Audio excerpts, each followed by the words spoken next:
Sharing a sigi, Diamond TV, Sandok Cheribatorum, the face to face Haribatorum Sigi, I'm a special Oiba program Sigi the Mug,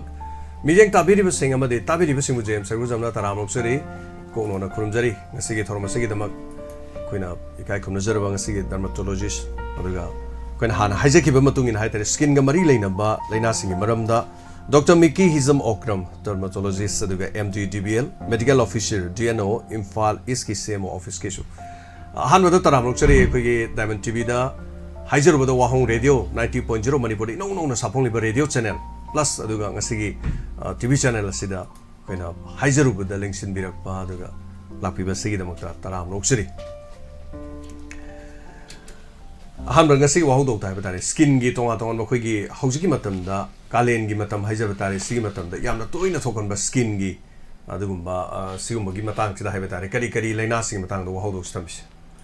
Huziki matam summer dadi am common oi bese koi humang lai hai tare ko humang lai am common oi aduga angang dana koi gi pi alban am lai tharai kop an haina budo koi metai koi Manipur da ko adu su common oi aduga mahing si de koi Manipur gi nadi round the year adum common oi re summer dana ju hengalak pa dum tawi kaino da summer da chan ma khosan ma mayam si ju hena photo sensitive oi rak pa ko aduga koi gi lai koi lai chak the uring su summer da dum tauba henjalak pa lai ko aduga koi gi makeup to man to khong phulak pa dagi folliculitis ko mathok pa su lai ko dagi dandruff su dum dry orak pa matungina summer ni na sagalak pa ni na dum common oi okay si the common oi ba se si khak ni hai tare tai su dum light skin gi di seasonal oi da ba dum ko sahi chu pa dum tauba lai na tai su mayam am di lai ri the common oi ba har ga di sina common oi summer da okay koi ising phataba haigadra koi allergy gumba tawbasi masi skin gi koi gadora aduga chumna mahi ka mana thon ba ko oigadori bra masi gi skin daga thokpa koi ngakta ka toroga tawbise irai khonglai ga na haiba mayamna di lightin ge he khurmaga tawbuga sui yaungna ba haibtare hoi si koi acute urticaria da chingi ko anau na torpo tar ga di thani hum mang torpo horpo era ga di sida man ba khar su lai koi viral exanthem kai lai ko koi lai ho tor kan da viral infection na traga any bacterial infection tor kan da skin na phudorok pa na traga na koi gi gut da high tar intestine do ro koi gi digestive system sida koi gi phattaba mahik le ra kan da su taw yawi adagi skin do ina khak tor ga taw da na scabies kai lai ba do scabies ina mu skin da dang oi do ni skin sida Maik sina might sina buro dong ko koi gi theba na magi mayum lebak tawr leibado aduma buro ina form toroga maik se leraga tawdoini aduga sisu leire adagi kai haidi household yum da leiba mirang oiro deidi phun ma phun da chana dana tawbusu dum leitaba na te dusu lei aduga cosmetic chana da batai uraga tawbusu lei ngahanga ki tawba haibase masi oine aduga spring guma matam summer dusu tawba lei pityriasis rosea na masu lei koi hakchang da any kind of viral infection changraga nataga any bacterial infection oiro tawrakanda skin doina phudorak pa ko adusu lei aduga sumaina thamjage okay akoigi tonga tonga skin gi disorder se masi khaktor ba chorak pa khara hai tare skin gi thoiba disorder sing se chorana kaya mu leina tra sung pan bibi aba khara hai skin gi yam gre pallaga di 3000 mathak helani ko adu skin gi disease e koi khaido e ko angang da tagun ba leina khara degi han adult ta tawba khara degi elderly geriatric ta tawba khara de genetically tawba genodermatosis and so lei adumai tar khaido e the congenital oiba laina hai tare ko dusu leire adagi common oiba seasonal oiba sumaina dum khaido pa yai okay tonga tonga disorder se me adu laina diam leire ko aduga maroina khoigi taiba khotpa je hena daisan gi base sine je skin gi barrier mangak pa hena dry orak pa ko de hena to khong phunjalak pa de gi tawba laina su laitaba na te cosmetic induced hai tare de steroid induced su laina number se koina Manipur da yam tainei ko steroid da taisan base ngai ngam da bagi thuna phaning bagi sina mu to pa laina mu olak pa gi su lai the Harry so hoi skin disorders the yam gre hai tare okay jam ngai jai ngasigi Facebook live te yobiri ba koi close kuma na habire koi vitiligo gi matang da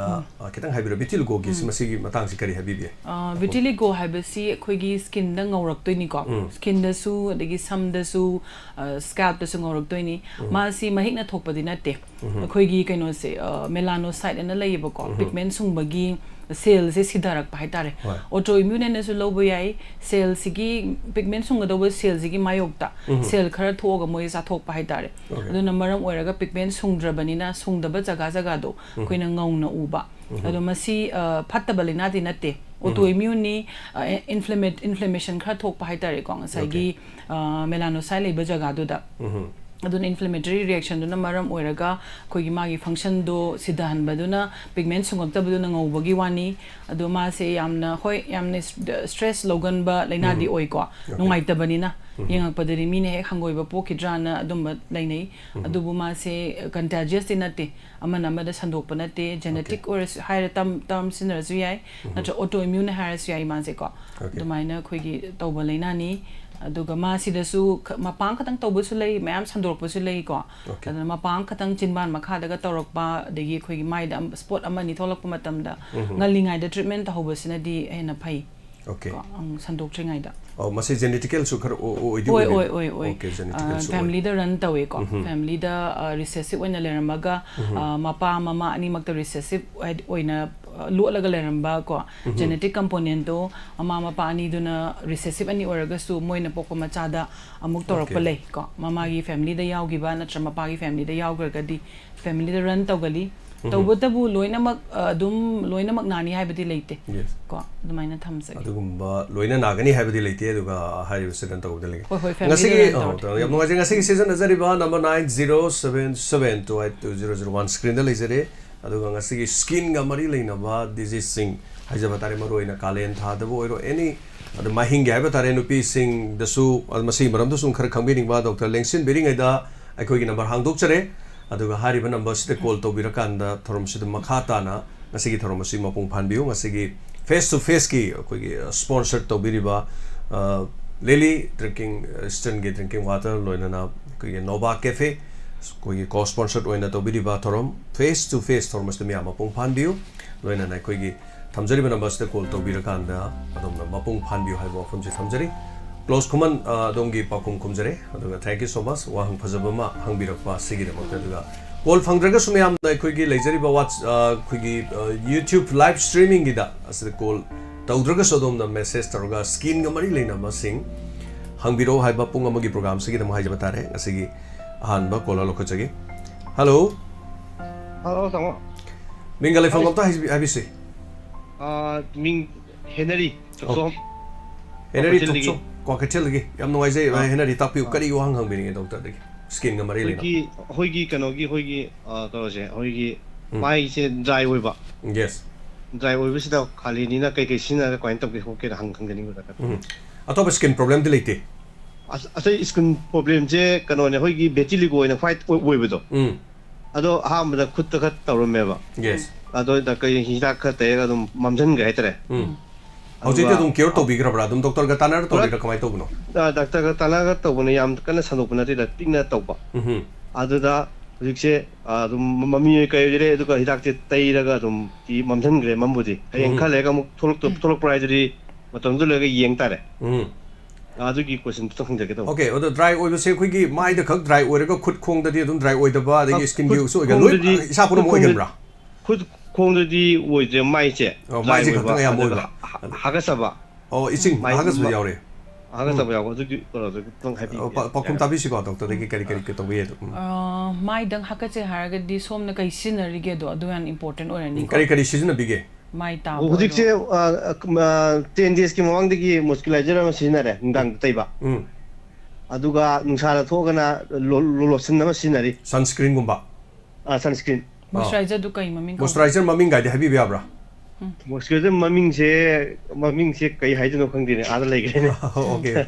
mai ta badi sapona ta bibra kamai ta sapona ta the face was clean clear sanai na karan tawe clean and clear mai dry obese maruina khoina mai ta base ju lei ko mai sida kongon yam yawba ta da mai yam dry oigan mami di cleanser thoe uzikan di yam soothing oiba lotion dong di tawraga mai di seng ta thokpa moi noine sina bi tare kongon di yam ka da ba akongon su ka karoi okay uzigi cleanser se adu moine sina ga dawani aduga mai yam dry oigan mami di mai yam toina ta bi da ba ꯇꯥꯅꯤꯡꯉꯒꯁꯨ face wash ꯅꯠꯇ꯭ꯔꯒ ꯀ꯭ꯂꯦꯟꯖꯔꯅ ꯑꯃꯨꯛꯇꯪ ꯑꯅꯤꯔꯛ ꯇꯥꯔꯒ ꯑꯇꯩ ꯃꯇꯝ ꯏꯁꯤꯡꯅ ꯇꯥꯕꯁꯤꯅ ꯑꯩꯈꯣꯏꯒꯤ water ꯂꯣꯁꯁꯦ ꯃꯥꯏꯗꯒꯤ trans ꯑꯦꯄꯤꯗꯔꯃꯜ water ꯂꯣꯁꯁꯦ ꯍꯟꯊꯍꯜꯂꯦꯕ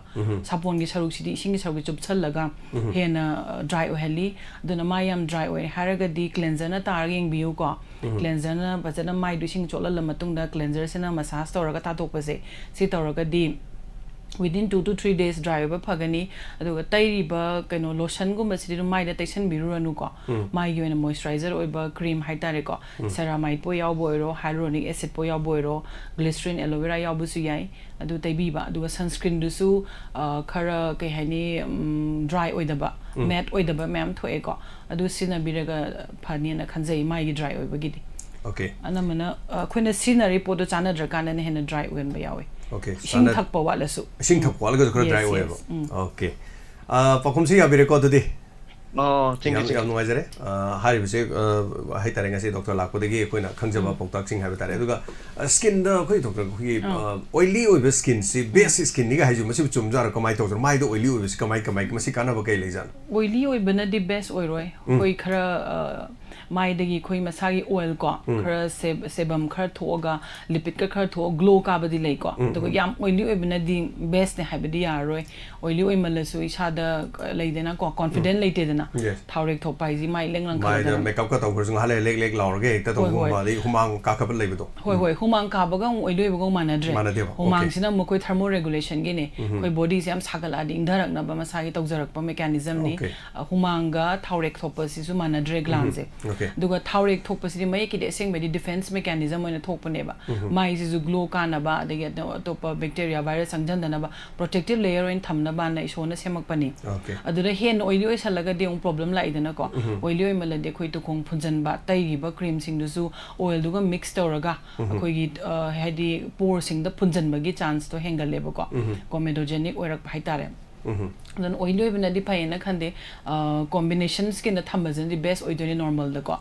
ado adum khoina sana ba yai oily oraga na si sinaraga maintain to ba masi khona maintain to khong khong jin to ba ya usit ado ki matik chakhat khrabani na ko chakhalabani na okay aduga amatanga khoi gi ngasai gi oily oil bas kangu si mahing ka de ga ji sumjala masi kamai to jan adu malai to zombari soi laitre mahing ka haloi gi haraga de khoi sunscreen sina kwai main oi doini ko sunscreen yaudra di mahing gi ka ba gi prone oi ba mi de di compulsory mahing adum olakani kaino da mahing ase kasunate khoi skin ni mathak ki dead skin leiba ko layer khara masida khoi pigment sing sina ne khoi skin je kanna ba tholakpa haidi nuksa phujal e musa gi harmful kaino da kalasi skin cancer bo rambo bo narakta na bana punjal laga lakcha bane ba moise adubu hena sungmandana tungjal laga lai bhai tare skin gi mathak thangba layer sta dukan da ne khoina mahing na udoise aduna madi kasai gi nuksa na puraga pigment sungba sel na sungak pani na oily oigera dry oigera adum tawrani ko aduna mahing gi di most important is sunscreen aduga makha ai column tanga lokha chagi hello yamma nanau Shakespeare taram loksari Shakespeare wang thambisi ngasi doctor lengsing bingai daina yamna ai da thokpa yamna juri bodu dum thengnari ba ki asam khatang haita de khangjau habi ai gi nupi je 2014 dei chan nupi yaw matung da 17 adai de gi oitare ko yamba allergy je yam tawba allergy khutaw je koi kamai hai gi de hai da khupang na chet ana anga na tharu ga ju ko adum ngakshang ngang bo ji ma pham de da ga haga da khaw ga sum khot ba isa je koi gi ngang na matang khot bi ma mi dum ta ko aduna tra jo angang na khujin na kitang khot la taw ji ja dum ngang bai ta skin si je ina akoi gi ai gi lei ba department su yeng chere du mo na ri bo ba ji kana taw ngam dre EPS ama ai Delhi da su la ga Gangaram hospital da yeng chere ru ko hoi 2022 da moina doctor isna dermatologist ki doctor akoi gi sadar ne ma je Punjabi kam lender sing haisina mana hairak pasi chaba thakpa da khara chection ba ma mathau tai